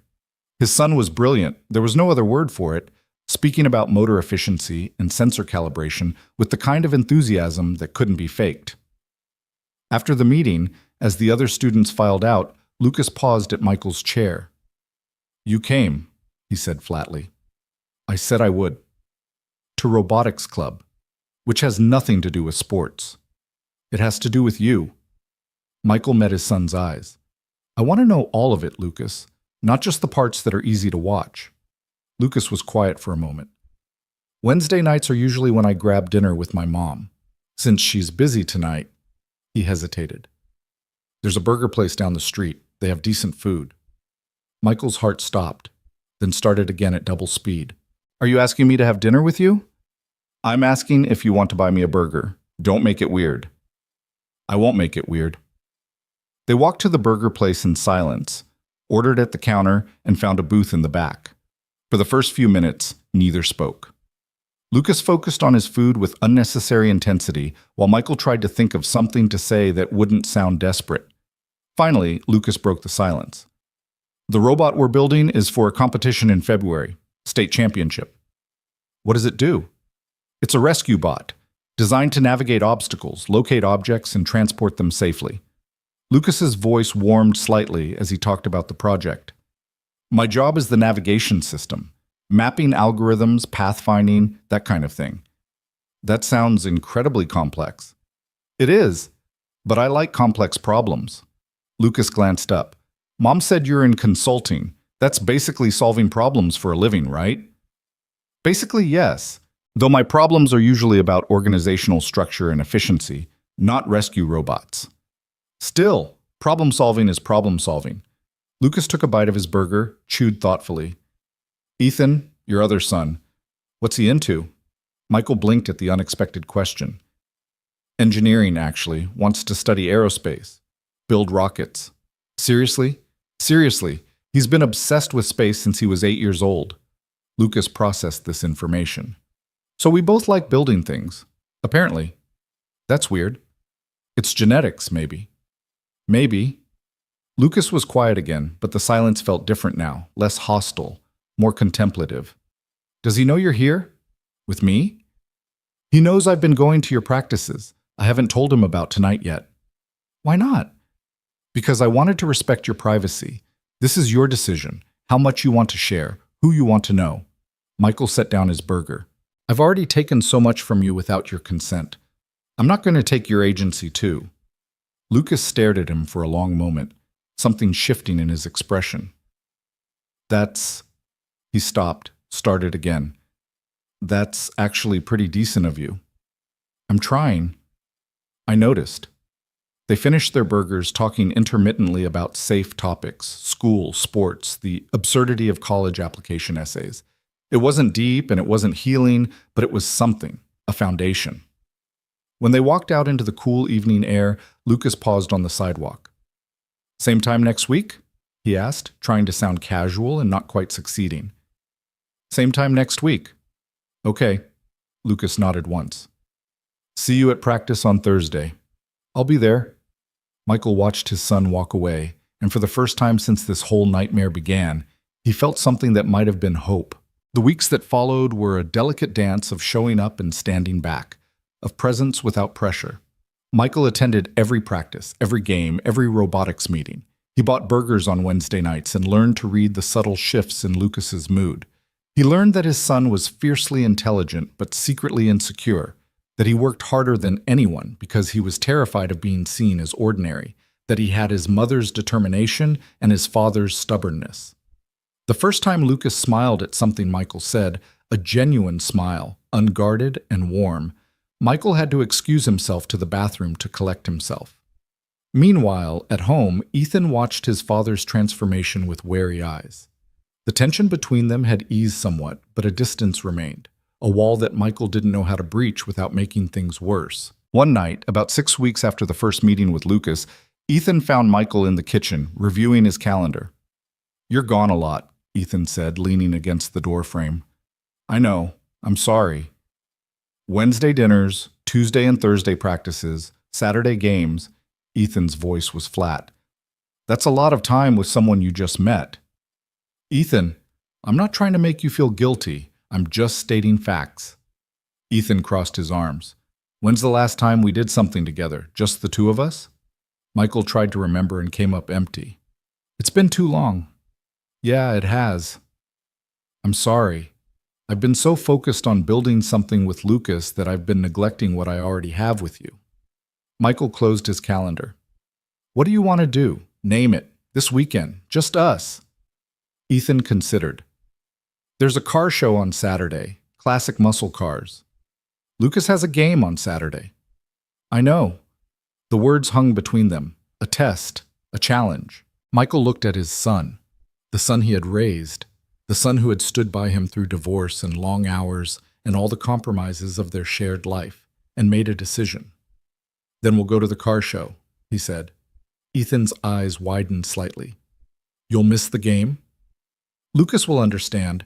I've been to every game for weeks. Missing one to spend time with you won't undo all that." Michael walked to Ethan and put a hand on his shoulder. "You matter, E. You've always mattered, and I've done a terrible job of showing you that lately." "I didn't want to ask. I didn't want to be that guy, the jealous son who can't share his dad." "You're not that guy. You're a kid who needs his father, and I've been failing you." Michael pulled Ethan into a hug, something they hadn't done in months. "I love you. I love Lucas too, but loving him doesn't mean loving you less. There's room for both of you. There's always been room." Ethan hugged back, and for a moment they stood there in the kitchen, father and son, rebuilding what had started to fracture. Saturday came, and Michael texted Lucas an explanation that was honest without being heavy. "Spending the day with Ethan, we'll see you at practice Tuesday." Lucas's response was brief, "Okay," but when Michael arrived at the next practice, his younger son's posture seemed slightly more relaxed, as if the evidence that Michael wouldn't abandon Ethan had somehow made Lucas trust him more. The balance was fragile, but it was holding. 2 months after their first meeting, Lucas asked the question Michael had been waiting for. They were at the burger place, their Wednesday ritual now comfortable enough to include silences that didn't feel awkward, when Lucas set down his drink and fixed Michael with a searching gaze. "What would you have done?" he asked. "If you had known. If Mom had told you she was pregnant, would you have stayed?" Michael considered the question carefully. "I want to say yes. I want to tell you that I would have been there from the beginning, that I would have dropped everything to be your father. But I don't know if that's true. I was 22. I was selfish and ambitious and desperate to escape the kind of life my parents had." Michael met his son's eyes. "I like to think I would have done the right thing, but I can't promise you that because the person I was back then was very different from the person I am now." Lucas nodded slowly. "That's honest. It's the only thing I can give you. Mom said the same thing when I asked her why she didn't try harder to find you." Lucas's voice was thick. "She said she was scared. Scared you'd reject us. Scared you'd try to take me away. Scared that the perfect future she'd imagined would fall apart. She made the best choice she could with the information she had." "I know. I don't blame her anymore." But Lucas paused. "I don't blame you either. Not really. You were just a dumb college kid who didn't know what he was leaving behind. I should have known. I should have checked. You should have done a lot of things, but you didn't, and now we're here. Lucas leaned forward. The question isn't what you should have done. The question is what you're going to do now. Michael felt something crack open in his chest. I'm going to be your father, for real this time, for as long as you'll let me. Even when it's hard? Especially when it's hard. Even when Ethan needs you more? There's room for both of you. Even when I push you away? I'm not going anywhere, Lucas. Not this time. Not ever again.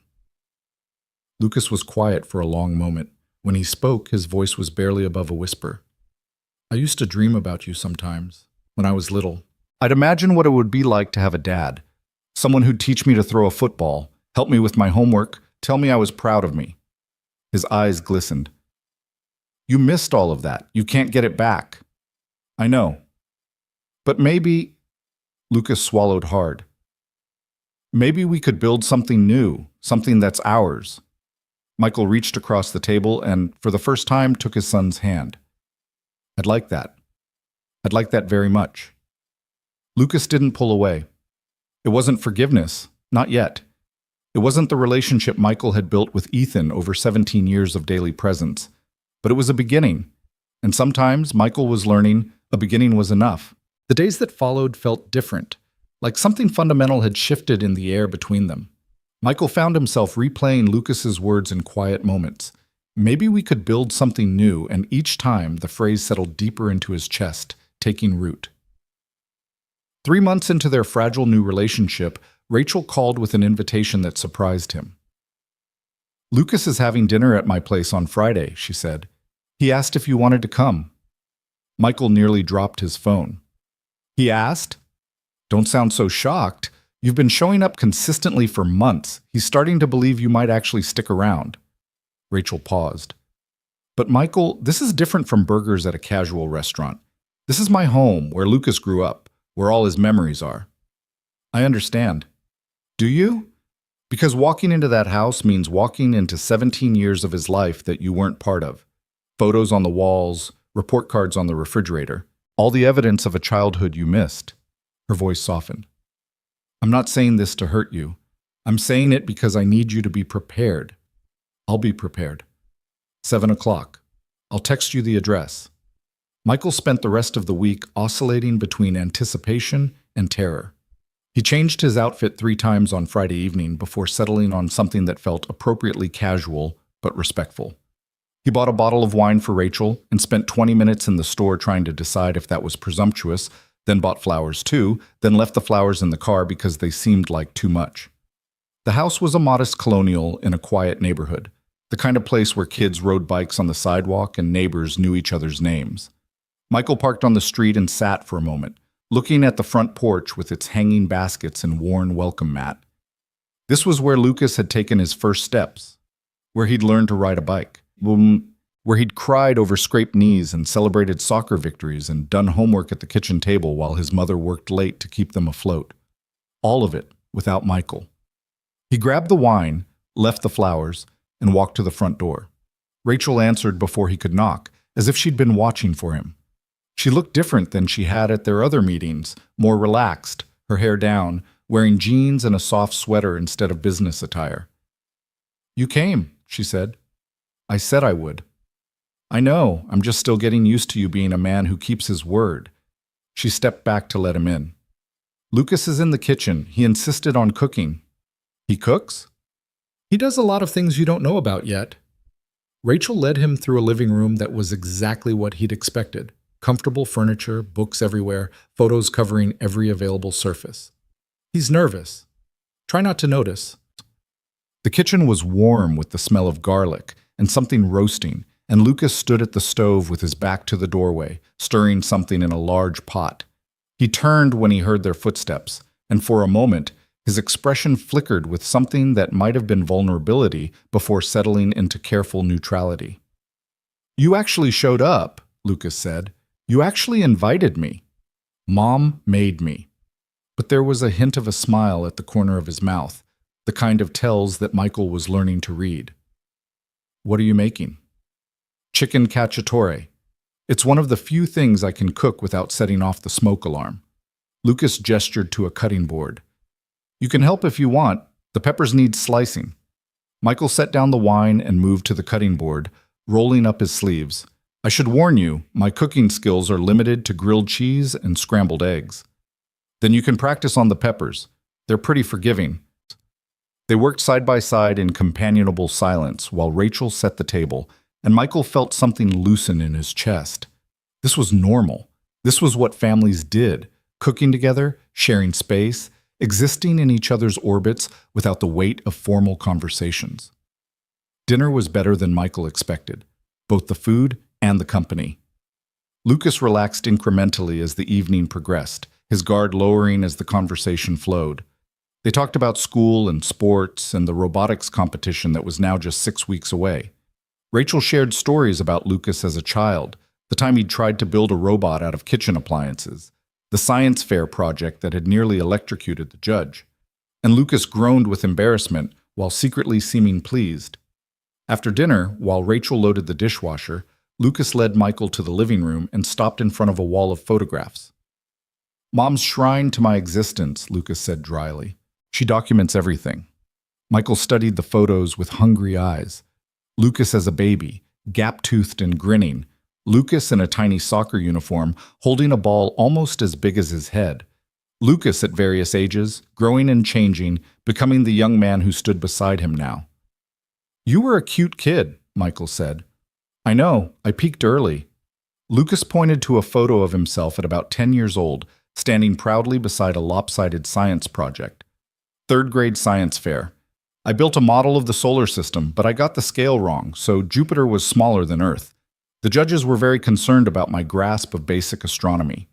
Michael laughed, then felt the laugh catch in his throat. These moments, the science fairs, the soccer games, the birthday parties visible in other photos, these were the moments he should have been there for, the moments he could never get back.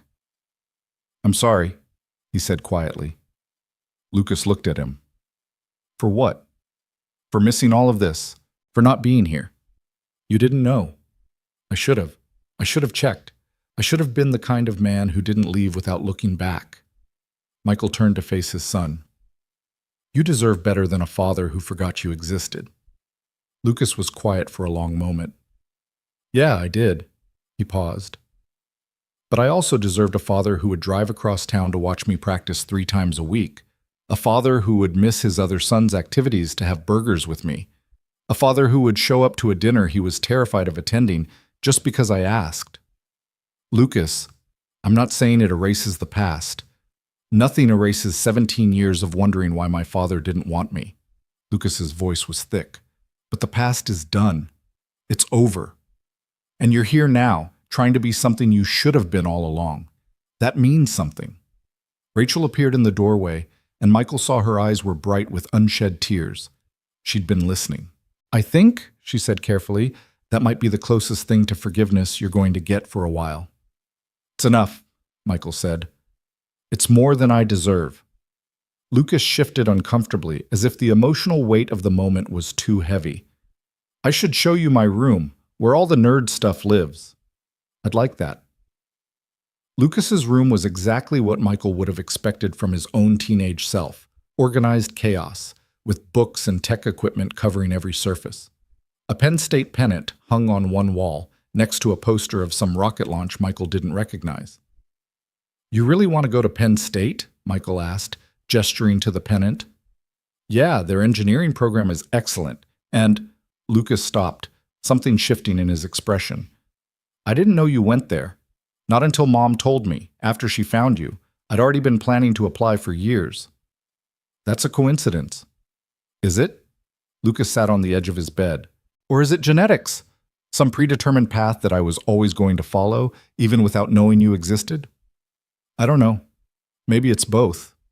Maybe. Lucas picked up a small robot from his nightstand, clearly something he'd built himself. When I was 12, I became obsessed with robotics. Mom couldn't afford the expensive kits, so I started building things from scratch. Old electronics, broken appliances, whatever I could find. He turned the robot over in his hands. She asked me once why I was so interested in making things that could move on their own. I told her it was because I liked the idea of creating something from nothing, something that wouldn't exist if I didn't make it exist. Michael sat in the desk chair listening. But that wasn't the whole truth. Lucas set the robot down. The real reason was that I wanted to build something that wouldn't leave, something I could control, something that would be there whenever I needed it, because I was the one who made it. The words hit Michael like a physical blow.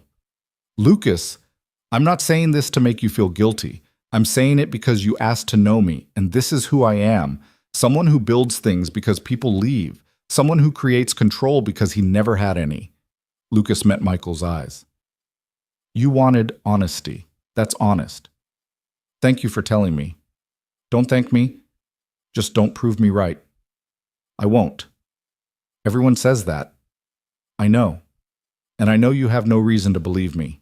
Michael leaned forward. But I'm going to keep showing up anyway. Not to prove something to you, but because it's the right thing to do. Because you're my son, and I love you, even though I barely know you, even though I have no right to. Lucas's breath caught. You can't just say that. Why not?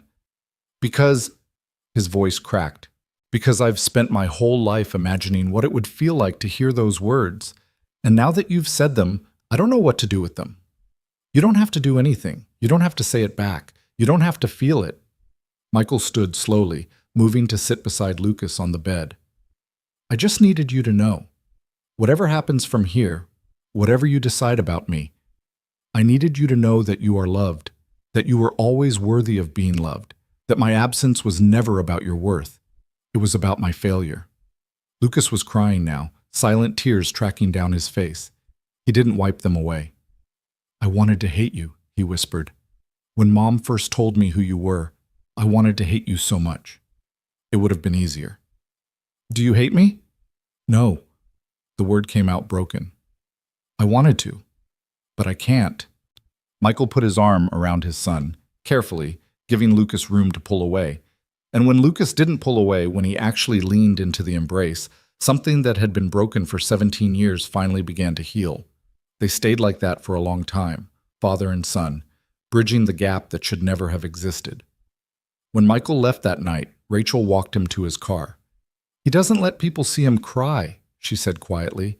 He hasn't cried in front of me in years. I didn't mean to upset him. You didn't upset him. You reached him. Rachel's voice was thick with emotion. I've been trying to tell him he was worthy of love his whole life, but there's something different about hearing it from the person whose absence made him doubt it. Thank you, Rachel, for raising him, for making him who he is. He made himself who he is. I just tried not to get in the way. She paused. Michael, I need to ask you something, and I need you to be honest with me. Anything. Where does this go? You and Lucas, you and me, where does it end up? Michael considered the question. I don't know. I know I want to be Lucas's father, in whatever way he'll let me. I know I want to be there for the moments I missed and all the moments still to come. And us? What do you mean? Rachel looked at him with an expression he couldn't quite read. We have a son together. We're going to be in each other's lives for as long as that matters. But I need to know if you're going to be there as Lucas's father or if you're hoping for something more. Michael understood what she was asking.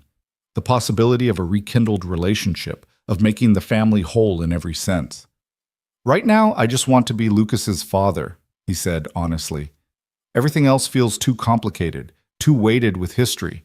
Maybe someday, when the past doesn't sit so heavily between us, we can figure out if there's something else. But I don't want to rush into anything that might end up hurting Lucas if it falls apart. Rachel nodded slowly. That's the right answer, even if part of me was hoping for a different one. Rachel, it's okay, really. She smiled, and there was something bittersweet in it. I spent 17 years loving a ghost, Michael. The memory of the boy you were. Now I'm getting to know the man you became, and he's different, better in some ways, but also a stranger. She paused. Let's focus on being good co-parents. The rest can wait. Okay. Okay. She stepped back toward her house. Drive safe. And Michael? Yeah? Thank you for not running. When you found out about Lucas, you could have denied it. You could have walked away again, but you didn't." Her voice caught. "That means more than you know." She disappeared inside, and Michael drove home through quiet streets, feeling like something fundamental had shifted in the universe. The weeks that followed settled into a new rhythm. Michael continued attending Lucas's practices and games, continued their Wednesday burger tradition, and now added Friday dinners at Rachel's house to the schedule. The relationship was growing, deepening, becoming something real. But there was one piece still missing, one bridge still unbuilt. Ethan and Lucas hadn't met. Michael had been putting it off, afraid of how it would go, afraid that bringing his two sons together would somehow destroy the delicate equilibrium he'd achieved with each of them separately. But the avoidance was starting to feel like cowardice, and he knew it couldn't continue forever. The catalyst came unexpectedly, on a Tuesday evening after Lucas's soccer practice. Michael was waiting in the parking lot when his phone buzzed. A text from Ethan. "Car died. Can you pick me up? I'm at Jake's house." He typed back quickly. "On my way. 20 minutes. He was about to put the phone away when Lucas appeared at his car window, equipment bag slung over his shoulder. "Good practice," Michael said. "That cross you made in the scrimmage was incredible." "Thanks." Lucas hesitated. "Everything okay? You look worried." "Ethan's car broke down. I need to go pick him up." Something flickered across Lucas's face. Curiosity, maybe, mixed with something harder to identify. "Your other son," he said. "Yeah." Lucas was quiet for a moment. "I could come with you, if that's not weird." Michael's heart stopped. "You want to meet Ethan?" "I mean, we're going to have to eventually, right? Might as well get it over with." Lucas's tone was deliberately casual, but Michael could see the tension in his shoulders. "Unless you think it's a bad idea." "No, Michael took a breath. "I think it's a great idea, but are you sure? This is a big step." "I'm sure." Lucas walked around to the passenger side and got in. "Let's go before I change my mind." The drive to Jake's house was quiet, both of them lost in their own thoughts. When they pulled up to the curb, Ethan was waiting on the front porch, looking irritated and tired. He stood when he saw the car, started walking toward it, then stopped abruptly when he noticed there was someone in the passenger seat. Michael rolled down his window. This is—" "I know who it is." Ethan's voice was flat. He looked at Lucas through the window, his expression unreadable. "You're him, the other one." "Lucas?" Lucas said. "My name is Lucas." "I know your name." The silence stretched between them, heavy with 17 years of complicated history. "Get in the back," Michael said finally. "We'll talk when we get home." Ethan hesitated, then walked around to the rear door and slid into the back seat. The drive home was excruciating. 3 people in a car with nothing to say and everything to say, the weight of unspoken words filling every inch of space. When they pulled into the driveway, nobody moved. "So," Ethan said from the back seat, "this is happening." "It's happening," Lucas agreed. "Cool, great. Just what I always wanted, a brother I never knew about showing up to share my dad." "Ethan," Michael started. "No, it's fine." Lucas turned to look at Ethan through the gap between the front seats. "You're pissed. I get it. I'd be pissed too if some random kid showed up claiming half my father." "You're not claiming half. You're claiming the half I was supposed to have exclusively." "I'm not claiming anything. I'm just existing. Sorry that's inconvenient for you." "Boys," Michael tried again. "It's not inconvenient," Ethan snapped. "It's devastating. My whole life I thought I was his priority. His only kid, the one he sacrificed everything for. And now I find out there was another kid the whole time, one he abandoned, and I'm supposed to just be okay with that? He didn't know I existed. That doesn't make it better. That makes it worse," Ethan's voice cracked. "Because if he could forget about your mom that easily, what's to say he couldn't forget about mine? What's to say he's not going to forget about me?" "That's not going to happen," Michael said firmly. "You can't promise that. You don't know what's going to happen." Ethan was crying now, angry tears that he wiped away furiously. "I've been your son for 17 years, Dad. 17 years of being the center of your world. And now I have to share that with someone who's basically a stranger, and I don't know how to do that. And everyone keeps acting like I'm supposed to just adjust, and I can't." He broke off, his breath coming in ragged gasps. Lucas was quiet for a long moment. When he spoke, his voice was softer than Michael had ever heard it. "You think I want to take him from you?" Ethan didn't answer. I don't want to take anything." Lucas's voice was thick with emotion. "You had him for 17 years. 17 years of someone showing up to your games, helping with your homework, being there when you needed him. I had nothing. I had a hole where a father was supposed to be. And yeah, I'm angry about that, but I'm not angry at you. I'm angry at the situation. I'm angry at fate, or bad luck, or whatever you want to call it." Ethan looked at him through tear-blurred eyes. "You had everything I wanted," Lucas continued. "Everything I dreamed about when I was lying in bed wondering why my father didn't love me enough to stick around. So no, I'm not trying to steal him from you. I'm just trying to get a fraction of what you've always had. A fraction of what I deserved and never got." The car was silent except for Ethan's ragged breathing. "I didn't know," Ethan finally said, his voice small. "What it was like for you. I never thought about it. Why would you? You had a dad. You didn't have to think about what it felt like not to." Ethan wiped his eyes roughly. "This sucks." "Yeah," Lucas almost smiled. "It really does. I don't want to hate you. I don't want to hate you either. But I don't know how to be your brother. I don't know how to be yours." Lucas paused. "But maybe we could figure it out together instead of separately."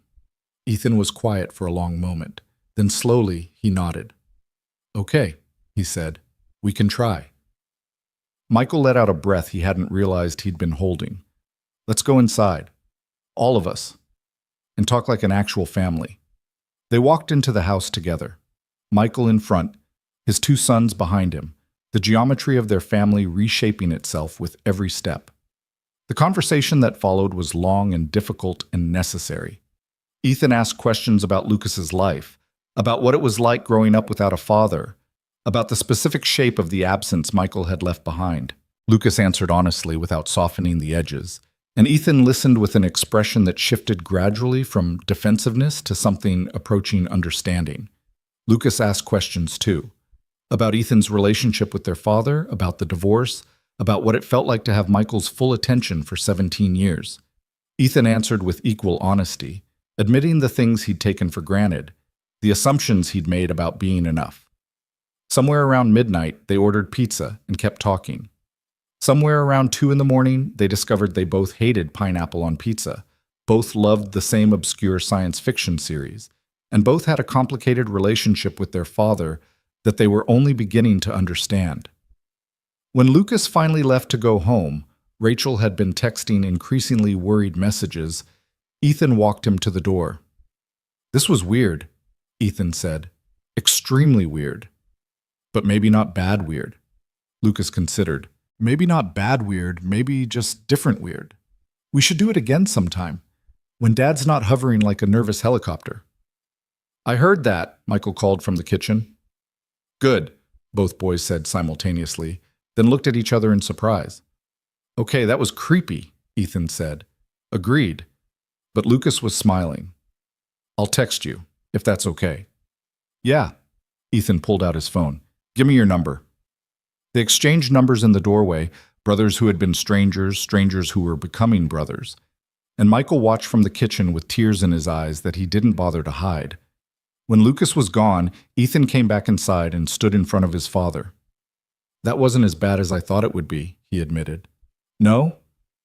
No, he's actually pretty cool. Annoying, but cool.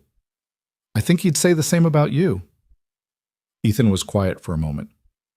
"Dad?" "Yeah?" "I'm still mad at you, for the lying, even though you didn't know, for the way everything changed so fast. I know. But I also get it now, why you had to do this, why you couldn't just walk away." Ethan swallowed hard. "He needed a dad, and you're a good dad, even when you're being an idiot." Michael pulled his son into a hug. "I love you, E.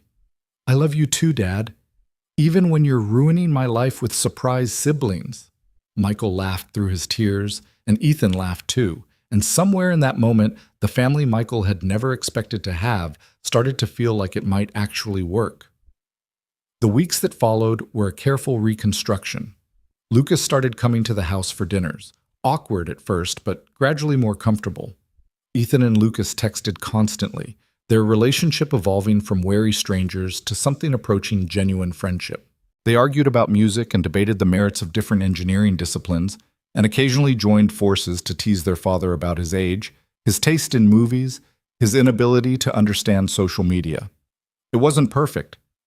There were still moments of tension, still old wounds that hadn't fully healed, still days when the weight of 17 lost years pressed down on all of them. But it was real. It was progress. It was family. One night, about 4 months after that first meeting in the coffee shop, Michael came home to find both his sons sitting on the couch, playing video games together. "I'm getting destroyed," Ethan announced without looking up. "Your other son is a cheater." "I'm not cheating. I'm just better than you." "Definitely cheating." Michael stood in the doorway, watching them, feeling something expand in his chest that he didn't have words for. 2 sons, one he'd raised from birth, one he'd only just met, both part of him. Both pieces of a puzzle he hadn't known was incomplete until now. "Room for one more?" he asked. "Only if you're prepared to lose," Lucas said. "I've been playing video games since before either of you were born. And yet somehow you're still terrible," Ethan added. Michael grabbed a controller and squeezed onto the couch between them. His boys, his family, his second chance at being whole.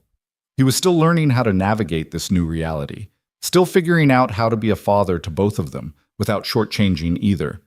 He was still carrying the weight of his past failures, still working to prove that he wouldn't repeat them. But sitting there between his sons, listening to their laughter and their insults, and the particular rhythm of siblings who were still learning each other's rhythms, Michael felt something he hadn't felt in a long time. Hope. Hope that the damage he'd caused could be repaired. Hope that the family he'd fractured could be rebuilt. Hope that the man he wanted to be was finally becoming the man he actually was. The game on the screen ended with Lucas victorious, and both Ethan and Michael groaned in unison. "Rematch," Ethan demanded. "Best 2 out of 3, Michael agreed. "You're both going to lose again," Lucas said, but he was grinning, and in that moment, with his 2 sons arguing beside him and the future stretching out uncertain but bright, Michael Turner understood that being a father wasn't about perfection. It wasn't about never making mistakes. It was about showing up, again and again. Even when it was hard. Even when you didn't deserve the chance. It was about proving that love was stronger than absence, stronger than fear, stronger than 17 years of wondering why. Michael picked up his controller, ready for the rematch. Ready for whatever came next. Ready, finally, to be the father both his sons deserved. The robotics competition arrived faster than anyone expected, and with it came a tension that settled over Lucas like a second skin. Michael noticed it first in the way his son's shoulders stayed rigid during their Wednesday dinners, the way his laughter came slower and his silences stretched longer. The state championship was 3 days away, and Lucas was carrying the weight of it like Atlas shouldering the sky. "You're going to wear a hole in that floor," Rachel said on the Tuesday before the competition, watching Lucas pace across her living room. Michael had come for dinner, as had become their routine, and both parents were observing their son's nervous energy with growing concern. "The navigation system keeps glitching during the corner transitions," Lucas said, without stopping his pacing. "I've rewritten the code 4 times, but there's still a 3% failure rate. 3% doesn't sound like much, but in a competition with 15 obstacle courses, that's almost guaranteed failure on at least one run." "Can you show me?" Michael asked. Lucas stopped pacing, looking at his father with surprise. "Show you?" "The code. The problem. I might not be a robotics expert, but I've spent 30 years solving problems. Maybe fresh eyes would help." "Dad, this isn't a business efficiency issue. This is actual engineering." "I know, but problem-solving principles are universal." Michael stood from the couch. "Worst case, I ask stupid questions and you realize the answer while explaining it to me. Best case, I actually help." Lucas hesitated, clearly torn between his instinct to handle everything alone and his desperation to fix the problem. Finally, he nodded. "Fine, but don't blame me when your brain melts." They went up to Lucas's room, where the rescue robot sat on his desk surrounded by cables and diagnostic equipment. Michael listened as Lucas walked him through the navigation system, the sensors that mapped the terrain, the algorithms that calculated optimal paths, the motors that executed the movements. It was complex and elegant and far beyond anything Michael could have created, but as Lucas talked, patterns began to emerge. "Walk me through what happens during a corner transition," Michael said. Lucas demonstrated, running a simulation on his laptop. The robot's virtual counterpart approached a 90-degree turn, calculated the new path, and smoothly adjusted its trajectory. Then he ran it again, and this time the robot hesitated at the corner, its path calculation stuttering before finally resolving. "There," Lucas said, pointing at the screen. "See that delay? That's the glitch. It only happens sometimes, which is why it's so hard to track down." Michael studied the simulation, watching the numbers scroll across the screen. "What's different between the two runs?" "Nothing. Same code, same parameters, same everything." "But the outcome is different." "Obviously." "Then something must be different." Michael leaned closer to the screen. "What about the data coming in from the sensors? Is that identical each time?" Lucas opened his mouth to answer, then stopped. His eyes widened slightly. "The sensor polling rate," he said slowly. "It's supposed to be constant, but if there's any variance in the timing, then the data being processed would be slightly different each run. And the algorithm would produce slightly different results." Lucas was already typing, pulling up another window of code. "I assumed the sensor timing was stable because it was supposed to be stable. I never actually verified it." He ran a diagnostic, and numbers began streaming across the screen.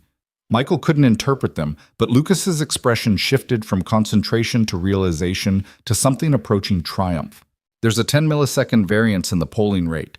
That's enough to throw off the corner calculations." He looked at his father with something like awe. "How did you catch that?" "I didn't catch anything. I just asked questions." Michael smiled. "You would have found it eventually." "Maybe, but eventually might have been too late." Lucas turned back to his computer, already beginning to implement a fix. "Thanks, Dad." The word hit Michael like a wave, unexpected and overwhelming. It was the first time Lucas had called him Dad without irony, without distance, without the careful quotation marks he usually placed around the word. "You're welcome," Michael managed. Lucas didn't seem to notice the significance of what he'd said. He was already deep in the code, his fingers flying across the keyboard.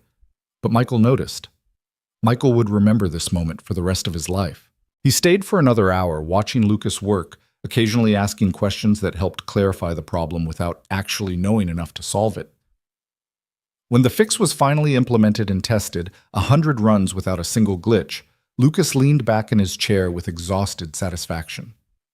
"I think we got it," he said. "You got it. I just watched." "You helped." Lucas turned to look at his father. "More than you know."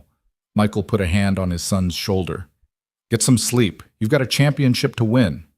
"I'll try." Lucas hesitated. "Dad?" "Yeah?" "I'm glad you came. Tonight, I mean. Not just for the help with the code." He paused, struggling to articulate something. "I'm glad you're here. There's nowhere else I'd rather be?" Lucas nodded, and something passed between them. An understanding, an acceptance, a step forward in the long journey they were walking together. Michael drove home through quiet streets, his heart fuller than it had been in months. A single word, Dad, spoken without hesitation, without qualification. Such a small thing, such an enormous thing. The day of the robotics competition dawned gray and cold, the kind of February morning that promised nothing but delivered everything. Michael arrived at the convention center at 7:30, 2 hours before the competition officially began, and found Lucas already there with his team, running final checks on their robot. Ethan had come too, which had surprised everyone, including Ethan himself. "What?" he'd said when Michael had raised his eyebrows at breakfast. "I want to see what all the fuss is about. Plus, Lucas promised me I could say I told you so if his team loses." "I promise no such thing," Lucas had said. "Then I'm promising myself." Now the brothers stood together at the edge of the competition floor, Ethan watching with genuine curiosity as Lucas explained the different challenges their robot would face. "So it has to find the objects, pick them up, and carry them to the safe zone," Ethan summarized. without hitting any obstacles or falling into the fake ravine. Basically, yes. That's actually pretty cool. I know. I mean, it's still nerdy, but cool nerdy. Coming from you, I'll take that as a compliment. Rachel arrived a few minutes later, arms full of coffee cups and nervous energy. She distributed the drinks, kissed Lucas on the forehead despite his protest that he was too old for public affection, and took her place beside Michael in the spectator area. He barely slept last night, she murmured. I heard him in his room until 3 in the morning, running simulations. He fixed the navigation glitch. He's ready. I know. I just worry. That's what parents do. Rachel glanced at him, and something softened in her expression. It's strange. Worrying together. After all these years of worrying alone. I'm sorry you had to. I know. Well, she turned back to watch Lucas conferring with his teammates. But you're here now. That's what matters. The competition began with opening ceremonies that seemed to stretch for hours, though Michael's watch insisted it was only 20 minutes. Teams were introduced, rules were explained, and finally, mercifully, the first round began. Lincoln Robotics was scheduled for the third heat. Michael watched the first 2 teams perform, trying to gauge the competition, but his eyes kept drifting to where Lucas stood with his teammates, their robot cradled carefully in their arms. When it was finally their turn, Lucas stepped forward to place the robot on the starting line. His hands were steady, his expression focused. He made some final adjustments, then stepped back and gave the judges a nod. The signal sounded, and the robot came to life. Michael held his breath as it navigated the first obstacle, a series of ramps and platforms, with smooth precision. It approached the first target object, extended its retrieval arm, and grasped it with mechanical elegance. The crowd murmured approval. The robot turned toward the next obstacle, and Michael saw the corner transition coming, the same type of turn that had caused the glitch. He felt Rachel tense beside him. The robot reached the corner, paused for a fraction of a second, and then executed the turn flawlessly. Yes, Michael whispered. The rest of the run was perfect. The robot found all 5 target objects, carried them safely to the designated zone, and returned to its starting position with 12 seconds to spare. The crowd erupted in applause, and Lucas's team exchanged high fives with barely contained excitement. They're in first place, Ethan said, checking the scoreboard, by a significant margin. It's only the first round, Rachel cautioned. Still, that was impressive. The competition continued through the morning and into the afternoon. Lincoln Robotics maintained their lead through the second round, extended it in the third, and entered the final round with a comfortable cushion. But comfort could be dangerous. Michael had seen enough business ventures collapse from overconfidence to know that nothing was certain until it was finished. The final round was a head-to-head challenge. The top 2 teams would run their robots simultaneously on mirrored courses, and the first to complete all objectives would claim the championship. Lincoln Robotics faced Jefferson Technical Academy, whose robot was faster but less reliable. It would come down to consistency versus speed, the classic battle that defined so many competitions. Lucas approached Michael before the final round began. His face was pale with anxiety, but his eyes were determined. If we lose, it's okay, Lucas said. I mean, I'll be devastated, but it's okay. You know that, right? You're not going to be disappointed in me? Lucas, I could never be disappointed in you. Even if we come in second? Even if you came in last? Michael put his hands on his son's shoulders. I'm proud of you. Not because you're winning, but because of the work you put in, the dedication, the way you lead your team, the person you are. Lucas's eyes glistened. I wanted to win this for you, to show you I was worth... He stopped, unable to finish. Worth what? Worth coming back for. Michael felt his heart crack open. Lucas, you don't have to prove anything to me. You don't have to earn my love or my respect. Those were already yours. They've been yours since the moment I found out you existed. But I wanted to give you something to make up for all the years you missed. You've given me more than you know, just by letting me in, just by calling me Dad. Michael pulled his son into a hug. Now go out there and do your best. That's all anyone can ask. Lucas hugged back fiercely, then stepped away, wiping his eyes. Thanks, Dad. Always. The final round began with both robots launching simultaneously. For the first 30 seconds, they moved in perfect parallel. Identical obstacles, identical solutions, identical progress. The crowd was silent, transfixed by the mirrored ballet of engineering. Then the Jefferson robot made a mistake. It misjudged a platform height by a fraction of an inch, stumbled, and lost precious seconds recovering. Lincoln's robot pulled ahead. But Jefferson's team had built their machine for speed, and it began closing the gap. The final obstacle was approaching, a complex series of turns that would lead to the target zone. Whoever executed it better would win. Michael watched his son's robot approach the crucial section. The corner transitions were coming, the same type of turn that had caused so much trouble before. He felt Rachel's hand find his and squeeze tight. The robot entered the first turn, paused, executed perfectly. Second turn, flawless. Third turn. The Jefferson robot was catching up, only seconds behind now. Fourth and final turn, the most complex, requiring a simultaneous rotation and elevation change. Lincoln's robot hesitated. Michael's heart stopped. Then it moved, smooth and confident, completing the turn and gliding toward the finish line. The buzzer sounded. Lincoln Robotics had won by less than 2 seconds. The convention center exploded. Michael was on his feet without remembering standing, shouting and applauding with the rest of the crowd. Beside him, Rachel was crying with joy. Somewhere in the chaos, Ethan was pumping his fist and yelling something about how he knew they'd win all along. On the competition floor, Lucas stood frozen for a moment, as if he couldn't quite believe what had happened. Then his teammates mobbed him, lifting him onto their shoulders, and his face split into the widest smile Michael had ever seen. The trophy presentation was a blur of handshakes and photographs and speeches that Michael barely heard. He was too busy watching his son, this remarkable young man who had built something incredible out of pain and absence and the determination to prove he was worth knowing. When the ceremony finally ended and Lucas fought his way through the crowd to reach his family, he went straight to Michael. "We did it," he said, slightly dazed. "You did it. No, we. You helped me fix the navigation code.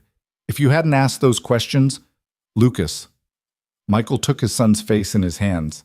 "This was you, your work, your brilliance, your victory." He smiled. "I just showed up. That's all fathers do. We show up." Lucas's eyes filled with tears again, but this time they were tears of joy. "I love you, Dad." The words hung in the air, shimmering with all the weight of 17 years of absence and all the hope of a future still being written. "I love you too, son," Michael said. "More than you'll ever know." They embraced in the middle of the crowded convention center, father and son, strangers no longer. Around them, the world continued its busy chaos, teams packing up, families celebrating, the ordinary rhythm of life going on. But for Michael, time had stopped. This moment, this perfect, impossible moment, was all that mattered. Ethan appeared at their side, looking slightly awkward but genuinely pleased. "So, I guess I don't get to say I told you so." Lucas laughed, wiping his eyes. "Guess not." "That's okay. It was pretty cool anyway." Ethan hesitated, then did something that surprised everyone, including himself. He pulled Lucas into a hug. "Nice job, little brother. I'm only 3 months younger than you." "Still younger, still little." Lucas laughed again, and this time Ethan joined him. And then Michael was somehow included in the embrace, and Rachel was there too. And for one perfect moment, they were exactly what they were supposed to be. A family, broken and rebuilt and stronger for it. The celebration dinner that night was at a restaurant Rachel had chosen, upscale but not pretentious, the kind of place that could accommodate both a championship trophy on the table and teenagers arguing about who got the last breadstick. Karen had come, beaming at the nephew she had only recently learned existed. Michael's parents had driven down from Pittsburgh, still processing the reality of a grandson they'd missed knowing for 17 years. Diane had sent a text to Ethan that simply said, "I heard. Congratulations to your brother." It was small, but it was something. The conversation flowed easily, fueled by excitement and relief, and the particular joy of shared accomplishment. Lucas told the story of the competition at least 3 times, adding new details with each retelling. Ethan contributed his own commentary, most of it sarcastic, but all of it affectionate. Michael's father asked questions about the engineering that revealed a surprising depth of interest, while his mother kept dabbing at her eyes and murmuring about the grandson she wished she'd known sooner. Rachel sat beside Michael, close enough that their shoulders occasionally touched, far enough that it didn't mean anything except that they were two parents sharing pride in their son. "Thank you," she said quietly during a lull in the conversation. "For what?" "For being here. For showing up. For being the father I always hoped you could be, even when I didn't know if you existed anymore. Thank you for giving me the chance." "You earned it." Rachel looked at him with an expression he couldn't quite read. "You earned all of it." Later, after the dinner had ended and the goodbyes had been said, Michael found himself standing outside the restaurant with both his sons. Ethan's car was in one direction, Lucas's ride home with Rachel in the other. It was time to separate, to return to their respective lives until the next scheduled intersection. But nobody was moving. "This is weird," Ethan said finally. "Standing here like we don't know how to say goodbye." "We've never done this before," Lucas pointed out. "The three of us together, I mean, after something good." "After something great," Michael corrected. "After something great," Lucas agreed. They stood there a moment longer, reluctant to break the spell. "Same time next week?" Ethan asked. "For dinner, I mean. All of us." Lucas looked surprised. "You want to have dinner with us?" "I want to have dinner with my family." Ethan shrugged, trying to look casual and not quite succeeding. "That includes you now, whether I like it or not." "You like it." "Shut up," Lucas grinned. "See you next week, brother." "See you next week, brother." They went their separate ways into the night, Ethan to his car, Lucas to his mother, and Michael stood alone for a moment, watching them go. Two sons. Two lives that had started so differently. One family slowly being woven together. The drive home was quiet, but it wasn't the heavy quiet of dread or regret. It was the light quiet of peace, of completion, of something finally clicking into place after years of not quite fitting. Michael pulled into his driveway and sat for a moment, looking at the house he'd bought after the divorce. It had always felt a little too big for just him and Ethan, a little too empty in the spaces where more life should be. Now those spaces were starting to fill. His phone buzzed with a text. "Lucas. Thanks again for everything. Best day ever." Then another text from Ethan. "That was actually not terrible. Maybe we should do it more often." Then a third from Rachel. He fell asleep in the car, smiling. "Thank you for today." Michael typed back 3 simple responses, each one inadequate to express what he was feeling, each one the best he could do. "You earned it. I'd like that. Always." He went inside, changed into comfortable clothes, and sat on the couch in the dark, letting the events of the day wash over him. The championship, the trophy, the tears and the laughter and the embraces. The word dad, spoken without hesitation. The word brother, offered without expectation. The feeling of family, real and present, and no longer just a memory of what could have been. Michael Turner had spent 46 years building a life he thought was complete. He had built a career, raised a son, survived a divorce, and constructed an identity as a good man, a responsible man, a devoted father. Then a blind date had shattered everything he believed about himself, revealing the cracks he'd never known existed. And from those cracks, something new was growing, something stronger than what had been there before. Michael closed his eyes, letting the peace of the moment settle into his bones. There would be more challenges ahead, more difficult conversations, more old wounds to heal, more adjustments as everyone learned how to be a family together. But for tonight, there was only this, the quiet satisfaction of showing up, the deep joy of being present, the profound gift of getting a second chance to be the father he should have been all along. Michael fell asleep on the couch, smiling like his son, dreaming of a future he hadn't known was possible until a stranger across a dinner table had asked, "You don't remember me, do you?" The question that had destroyed his world had also rebuilt it, and for that, Michael would be grateful for the rest of his life. Spring arrived with the kind of gentle persistence that made everything feel possible. The trees along Michael's street erupted in blossoms, the days stretched longer, and the air carried the particular sweetness of new beginnings. 6 months had passed since the robotics championship, And in that time, the Turner family, because that's what they were now, despite the complicated math of how they'd gotten there, had settled into something that felt almost normal. Almost, because normal was still being defined. The college acceptance letters arrived in the same week, 3 days apart. Ethan's came first, a thick envelope from MIT that made him whoop so loudly the neighbors probably heard. Lucas's followed shortly after, an equally thick envelope from Penn State's engineering program that he opened with trembling hands while Michael and Rachel watched from across the kitchen table. "I got in," Lucas said, his voice barely above a whisper. "Full scholarship. The engineering honors program." Rachel burst into tears. Michael felt his own eyes burning but managed to hold it together long enough to pull his son into an embrace. "I'm so proud of you," he said, his voice rough. "So incredibly proud." "I did it," Lucas whispered into his father's shoulder. "I actually did it." The celebration that followed was chaotic and joyful. Phone calls to grandparents, texts to friends, a spontaneous decision to go out for ice cream at 9 o'clock at night, because why not? They were celebrating. Ethan drove down from his apartment near the community college, where he'd been taking classes while waiting for his MIT acceptance.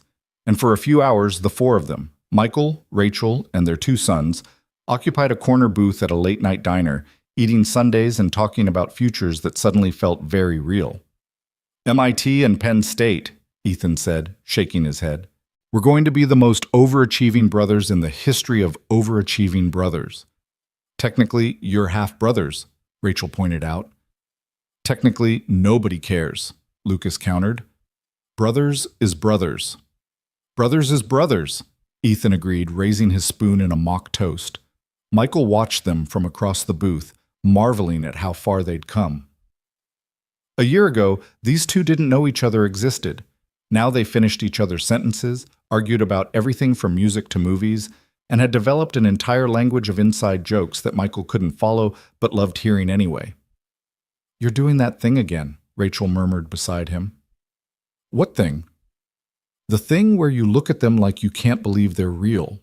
Michael smiled. "Because sometimes I can't." "They're real. All of this is real." Rachel's hand found his under the table, squeezed briefly, then let go. "We made it, Michael. Against all odds." "We did." The diner closed at midnight, and they spilled out into the parking lot, still buzzing with excitement. Lucas hugged his mother, then turned to Michael with an expression that had become familiar over the past months, gratitude mixed with something deeper, something that looked like love, without the weight of expectation. "Thanks for being here," Lucas said. "For all of it. There's nowhere else I'd rather be." "I know." Lucas smiled, and in that smile Michael saw the shadow of the boy he might have known, the childhood he had missed. But he also saw the man Lucas was becoming, confident, capable, whole. That's what makes it mean something. They parted ways with promises to reconvene for Sunday dinner, a tradition that had become sacred over the past months. Michael drove home through quiet streets, the windows down, the spring air filling the car with the scent of blossoms and possibility. His phone buzzed when he pulled into the driveway, a text from Karen. "Heard the news. Both boys got in? Dinner this weekend to celebrate?" He typed back, "Absolutely. Your place or mine?" "Mine. I'm making Mom's pot roast. I'll bring the wine." Michael went inside, changed into pajamas, and lay in bed for a long time, staring at the ceiling. Sleep didn't come easily these days. Too many thoughts, too many memories, too many emotions that didn't fit neatly into the boxes he'd built for them. But for the first time in a long time, the thoughts that kept him awake weren't regrets. They were hopes. The weeks that followed were a whirlwind of graduation preparations and college orientations. Ethan's ceremony came first, at the community college where he'd spent the past year, and the family showed up in force. Michael sat in the front row with Rachel on one side and Lucas on the other, watching his eldest son walk across the stage to receive his associate degree. "He's going to MIT," Michael whispered to Rachel, still not quite believing it. "They both are," she whispered back. "In their own ways. Building things that matter." Lucas's graduation was 2 weeks later, and the symmetry wasn't lost on anyone. This time it was Ethan in the front row, cheering loudly as his brother collected his diploma, shouting something that sounded like, "That's my little brother," and making Lucas turn beet red with embarrassment. The graduation party was held at Michael's house, a compromise location that had somehow become the default gathering place for the extended Turner Collins family. Karen was there with her husband. Michael's parents had driven down from Pittsburgh again. Rachel's mother, a formidable woman named Dorothy, who had initially regarded Michael with the suspicion of someone protecting her daughter from further heartbreak, had gradually warmed to him over the months. "You're not what I expected," Dorothy had told him at Easter dinner, her tone suggesting this was not entirely a compliment. "What did you expect?" Someone with excuses. Someone who would make this about himself. Dorothy had studied him with the same piercing gaze Rachel had. "Instead, you've made it about my grandson, and that tells me something." "What does it tell you?" "That people can change. That the man who abandoned my daughter 25 years ago isn't the same man standing in front of me now." She had paused. "I'm not saying I forgive you. That's not mine to give. But I'm saying I see you trying, and trying counts for something." Now Dorothy was in Michael's backyard, helping Rachel arrange a buffet table while the graduates circulated among their guests. Michael stood at the edge of the gathering, watching his family move through the familiar choreography of celebration. Ethan was telling some animated story to Karen's husband, gesturing wildly with his hands. Lucas was showing something on his phone to his grandmother, probably pictures of the robot that had won states. Rachel was laughing at something Dorothy had said, her whole face lighting up in a way that Michael had come to treasure. This was what he had missed for 17 years. This was what he almost never had at all. "You're doing that thing again," Ethan said, appearing at his father's elbow. "What thing?" "The thing where you stand at the edge of the party, looking like you're memorizing everything. Lucas does it too. It's genetic or something." Michael laughed. "I'm just grateful for all of this." "Yeah, well, don't get too sappy. We have a whole summer before Lucas and I leave for college. Plenty of time for emotional breakdowns." "I'll try to pace myself." Ethan was quiet for a moment, watching the party with an expression that was hard to read. "Dad?" "Yeah?" "I'm glad you found him. Lucas, I mean." Ethan's voice was uncharacteristically serious. "I know it was hard at first. I know I didn't make it easy. But having a brother, even a weird, nerdy one who beats me at video games, it's kind of great." Michael felt his throat tighten. "I'm glad too. And I'm glad he found you. He needed a dad, you know, more than he'd ever admit. He was so used to being fine on his own that he didn't know what he was missing." Ethan paused. "But now he knows. And you can see it in him, the way he walks, the way he talks. He's different, better, because you showed up." "Ethan, I'm not done." Ethan turned to face his father directly. "I was scared when you first told me about him. Scared that you were going to forget about me, that I wasn't going to be enough anymore. But you didn't. You didn't choose him over me or me over him. You just made room, figured out how to be there for both of us, even when it was hard. It wasn't always graceful. No, but it was real." Ethan smiled. "That's what matters. That's what we'll remember."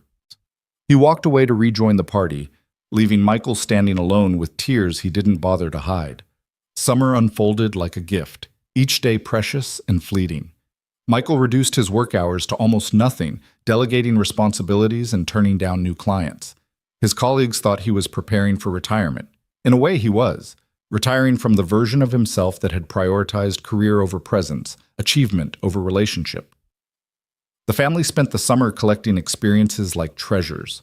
They took a road trip to Pittsburgh, where Michael showed his sons the neighborhood he'd grown up in, the now closed steel mill where his father had worked, the high school where he'd dreamed of escaping to a better life. They visited Penn State together, all four of them, and walked the campus where Michael had once been young and careless and unaware that his actions would ripple forward through decades. "That's the coffee shop," Michael said, pointing to a building that had changed names but still occupied the same corner. "Riley's, where I met your mother." Lucas stared at it for a long moment. "It's smaller than I imagined." "Most things are, when you finally see them." "What was she like? Back then, I mean, before everything." Michael considered the question. "Curious, full of questions about everything. She wanted to know how the world worked, why things were the way they were. She had this way of listening that made you feel like the most interesting person in the room. She's still like that, Lucas said. I know, some things don't change. They stood together in front of the coffee shop, father and son, past and present intertwined. Then Lucas did something unexpected. He took a photo. What's that for? Michael asked. To remember. The place where everything started. Lucas looked at the image on his phone, then at his father. Or maybe the place where everything almost didn't start, but somehow did anyway. The week before the boys were scheduled to leave for their respective universities, Rachel invited Michael to dinner at her house. Not a family dinner, just the two of them. Lucas was spending the evening with Ethan, some kind of farewell video game tournament they'd been planning for weeks. Michael arrived with wine and uncertainty, unsure what to expect from an invitation that felt weighted with significance. Rachel had cooked, really cooked, not just ordered takeout and plated it nicely. Candles on the table, music playing softly in the background, a deliberateness to the atmosphere that made Michael's heart beat faster. This is nice, he said, settling into his usual seat at her kitchen table. I wanted us to have a chance to talk, really talk. Rachel poured them each a glass of wine. About what comes next. The boys leaving for college? That's part of it. She sat across from him, her expression serious but soft. For 18 years, my entire life has been organized around Lucas. Every decision, every sacrifice, every choice, it was all about being his mother. And now he's leaving, and I'm going to have to figure out who I am without that anchor. That sounds terrifying.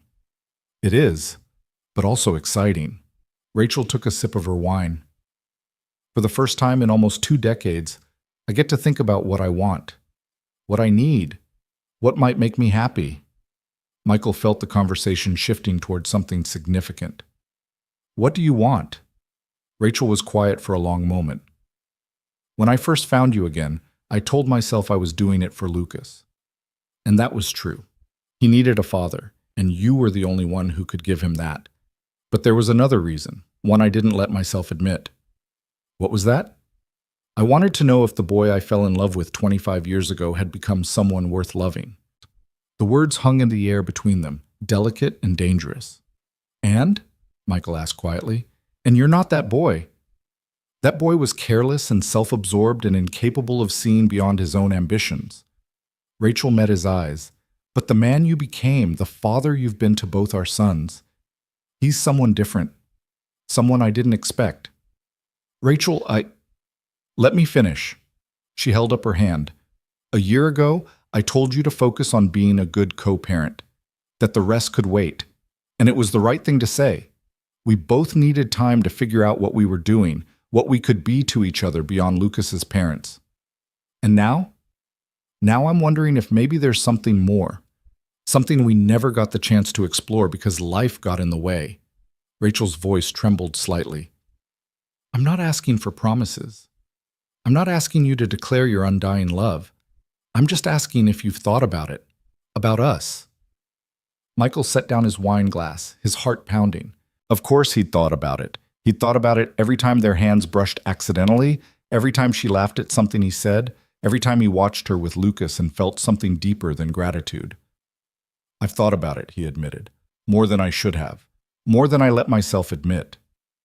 And I'm terrified. Because what we have now, this co-parenting arrangement, this friendship, this family we've built, it's precious. I don't want to risk it by wanting more. What if more is what makes it complete? Michael looked at her, really looked, seeing not just the woman she'd become, but the girl she'd once been, the one he'd been too blind to truly see. She had been through so much, raised their son alone, built a life from nothing, and somehow, after all of it, she was sitting across from him, offering a possibility he didn't deserve. I don't know how to do this, he said honestly. Dating, romance, all of it. I'm out of practice. And the stakes are so high. If we try and it doesn't work, then we figure it out, like we figured out everything else. Rachel reached across the table and took his hand. I'm not proposing marriage, Michael. I'm proposing dinner, maybe a movie, the kind of ordinary things people do when they're getting to know each other. We already know each other. Do we? She smiled. We know each other as Lucas's parents. We know each other as partners in this impossible situation we created. But I don't know what movies you like, or what you dream about, or what makes you laugh so hard you cry. And you don't know those things about me. I'd like to. Then let's find out. He tightened his grip on her hand. Okay. Okay? Okay. Michael smiled, feeling something lighten in his chest. Dinner sounds good. Maybe a movie too. Rachel laughed, a real laugh, full and unguarded. Look at us. Two middle-aged parents awkwardly starting over. Better late than never. Much better. They finished dinner, then moved to the living room, talking late into the night about everything and nothing. The conversation flowed easily, deeper than it had been before, unburdened by the constant need to focus on logistics and co-parenting. They talked about childhood dreams and adult disappointments, about the compromises they'd made and the ones they wished they hadn't. When Michael finally left, long past midnight, Rachel walked him to the door. Thank you, she said, for being open to this, for not running away. I've done enough running for one lifetime. She kissed him then, soft, brief, a question more than a statement. Was that okay? She asked. That was very okay. Good. She smiled. Call me tomorrow. I will. Michael drove home through empty streets, feeling like a teenager after a first date. The sensation was ridiculous. He was 47 years old, had been married and divorced, had 2 grown sons, but the giddiness was undeniable. Something new was beginning, something he hadn't known he needed until it was offered. The day Ethan left for NYT was harder than Michael had expected. They loaded his car with boxes and suitcases, made 3 trips to make sure nothing was forgotten, and then stood in the driveway, running out of reasons to delay the inevitable. Well, Ethan said, I guess this is it. You've got everything? Laptop, chargers, that box of random cables you insisted you needed? Yes, Dad, for the 5th time, yes. Michael pulled his son into a hug, holding on longer than usual. I'm proud of you, he said, his voice thick. So incredibly proud. Not just because of MIT, but because of the man you've become. The brother you've been to Lucas. The son you've always been to me. Dad, don't! Ethan's voice was rough. If you make me cry, I'm going to be pissed. Too late. They stood there for a long moment, father and son, marking the end of one chapter and the beginning of another. Call me when you get there, Michael said finally. I will. And every week after that. I know. And if you need anything, Dad. Ethan stepped back, wiping his eyes. I've got this. You raised me to have this. I know, I know. Ethan smiled. Love you, Dad. Love you too, E, more than you know. Ethan got in his car, started the engine, and pulled out of the driveway. Michael watched until the car disappeared around the corner, then stood there for a while longer, letting the silence settle around him. 3 days later, it was Lucas's turn. This goodbye was different. Rachel was there, and the emotion was layered with all the complexity of their shared history. They drove to Penn State together, the 3 of them, and spent the day helping Lucas set up his dorm room. You're 2 hours away, Rachel kept saying, as if reminding herself. Just 2 hours. Mom, I know. You can come home whenever you want. Weekends, holidays, random Tuesdays. Mom? Okay. Rachel took a deep breath. I'm being clingy. I know I'm being clingy. It's okay. Cling away. Lucas hugged her. I'm going to miss you too. When it was time for the final goodbye, Michael found himself standing outside Lucas's dorm, the September sun warm on his face, struggling to find the words. This is where it started, Lucas said, looking around the campus. For both of us, kind of. I was thinking the same thing. You met Mom here, built the life that led to Ethan, and now I'm here, starting my own chapter. Lucas shook his head. Life is weird. Life is weird, Michael agreed, but also kind of beautiful when you think about it. Lucas turned to face his father. All the things that had to happen, all the mistakes and accidents and coincidences, they all led here, to this moment, to us. I wish the path had been different. I wish I'd been there from the beginning. I know. But if the path had been different, I might not be who I am. The kid who built robots because he needed something that wouldn't leave. The guy who learned to stand on his own because he didn't have anyone to lean on. Lucas smiled. That kid, that guy, he's pretty okay. And he got that way because of the path, not despite it. You're pretty wise for an 18-year-old. I had a good teacher. 2 of them, actually. Lucas glanced toward where Rachel was waiting by the car. Take care of her, okay? She spent 17 years being strong for me. Now it's your turn to be strong for her. I will. And take care of yourself. Don't turn into one of those sad, empty nester dads who doesn't know what to do with himself. I'll try. And call me. Not every day, that would be weird, but regularly. I want to know what's happening in your life, and not just tell you about mine. I promise. Lucas nodded, then pulled his father into a fierce hug. Thank you, he whispered, for coming back, for showing up, for proving that people can change. Thank you for letting me. They held on for a long moment, then released. Lucas stepped back, wiped his eyes, and smiled. Go on, he said. Mom's waiting. I'll be fine. I know you will. Michael walked to the car where Rachel was waiting with tears streaming down her face. He got in the passenger seat, took her hand, and held it as she drove them away from the campus, away from their son, toward whatever came next. The months that followed were a process of reinvention. Michael continued to step back from work, eventually transitioning to a consulting role that required only a few hours per week.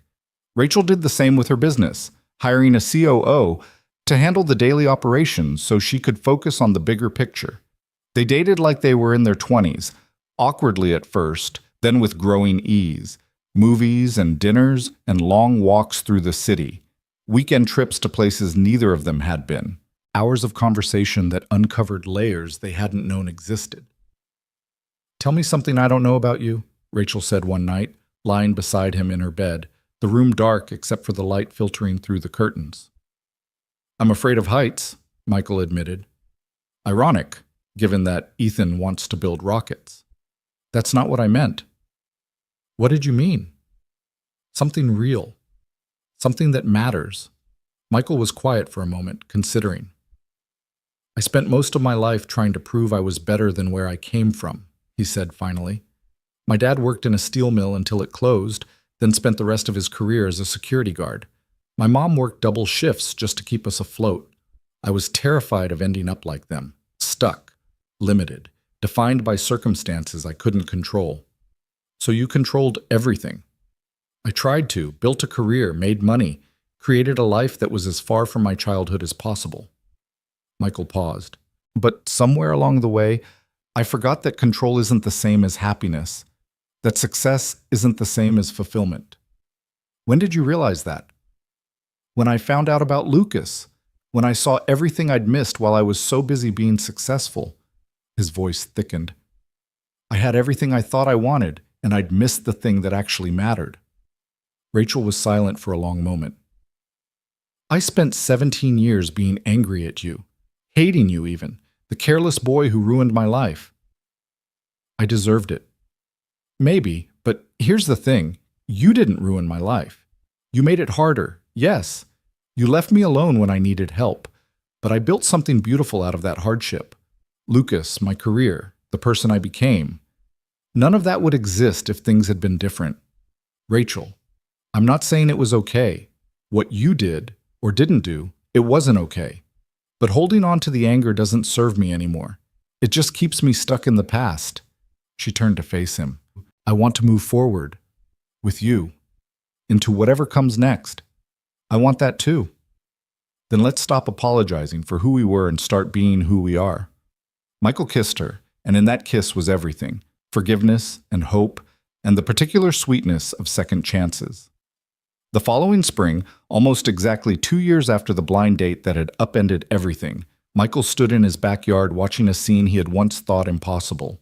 Ethan was home from MIT for spring break, arguing about some engineering principle with Lucas, who had driven down from Penn State for the weekend. Rachel was setting out food on a table she'd helped Michael buy, her presence in his home now so natural that it was hard to remember a time when she wasn't there. Karen was pouring wine while her husband tried to explain cryptocurrency to Michael's utterly baffled father. The sun was setting, painting everything gold, and Michael felt something he had spent years chasing without ever quite catching. Peace. Lucas noticed him standing at the edge of the gathering and broke away from his argument with Ethan to join him. "You're doing that thing again," Lucas said. "What thing?" "The thing where you stand back and look at everything like you can't believe it's real." Michael laughed. "Ethan says the same thing, because we both notice." Lucas stood beside his father, watching the scene together.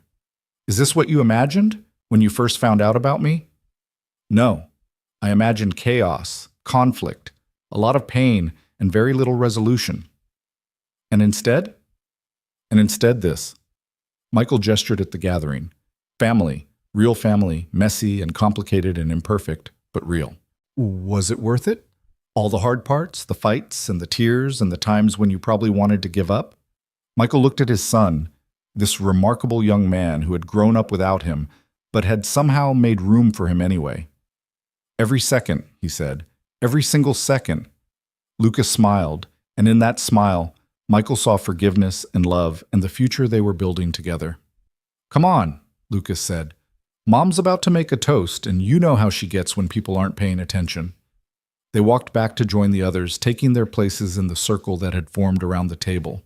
Rachel stood at the head, a glass of wine in her hand, her eyes bright with emotion. "I want to make a toast," she said, "to family." "To family," everyone echoed. 2 years ago, I walked into a restaurant to confront a man I thought I hated. A man who had left me alone to raise our son. A man I had spent 17 years blaming for everything that had gone wrong in my life. Rachel's voice trembled. And instead of the villain I expected, I found someone who was willing to face his mistakes. Someone who showed up again and again, even when it was hard.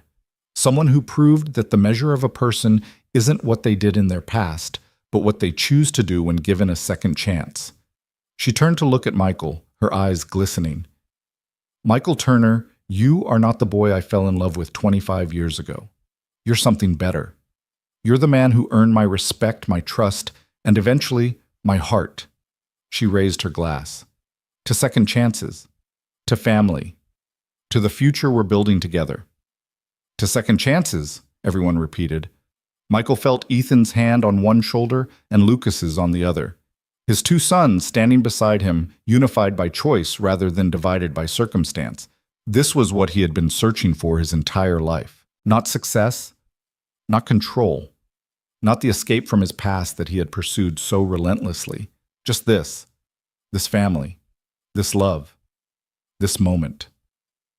Michael raised his glass with the others, but his eyes were on his sons, both of them, together. "To family," he said, his voice rough with emotion. And as the sun set on the gathering, painting everything in shades of gold and amber, Michael Turner finally understood what it meant to be whole. He had spent 46 years building a life he thought was complete, only to discover it was missing its most important piece. He had been a devoted father to one son, while another grew up wondering why he wasn't enough. He had succeeded by every conventional measure while failing at the one thing that truly mattered. But the blind date that had revealed his secret son had also revealed something else.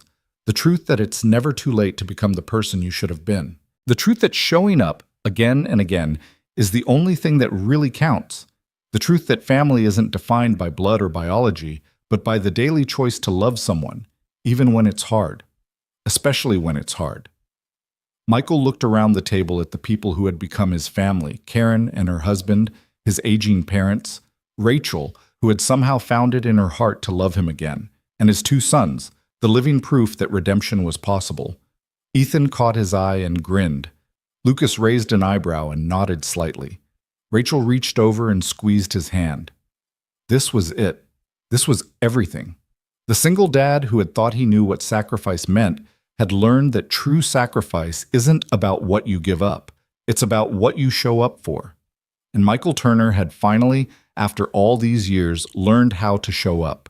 For both his sons, for the woman he loved, for the family that had been rebuilt from the ruins of his biggest mistake, for the future that stretched out before them, uncertain but full of hope. As darkness settled over the backyard and the conversation continued around him, Michael made a silent promise. The same promise he had made 100 times over the past 2 years.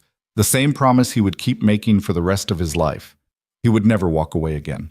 He would never stop showing up. He would be the father both his sons deserved, the partner Rachel needed, the man he had always wanted to be but had never known how to become. Because that's what family meant. That's what love required. That's what second chances were for. And Michael Turner, against all odds, had gotten his.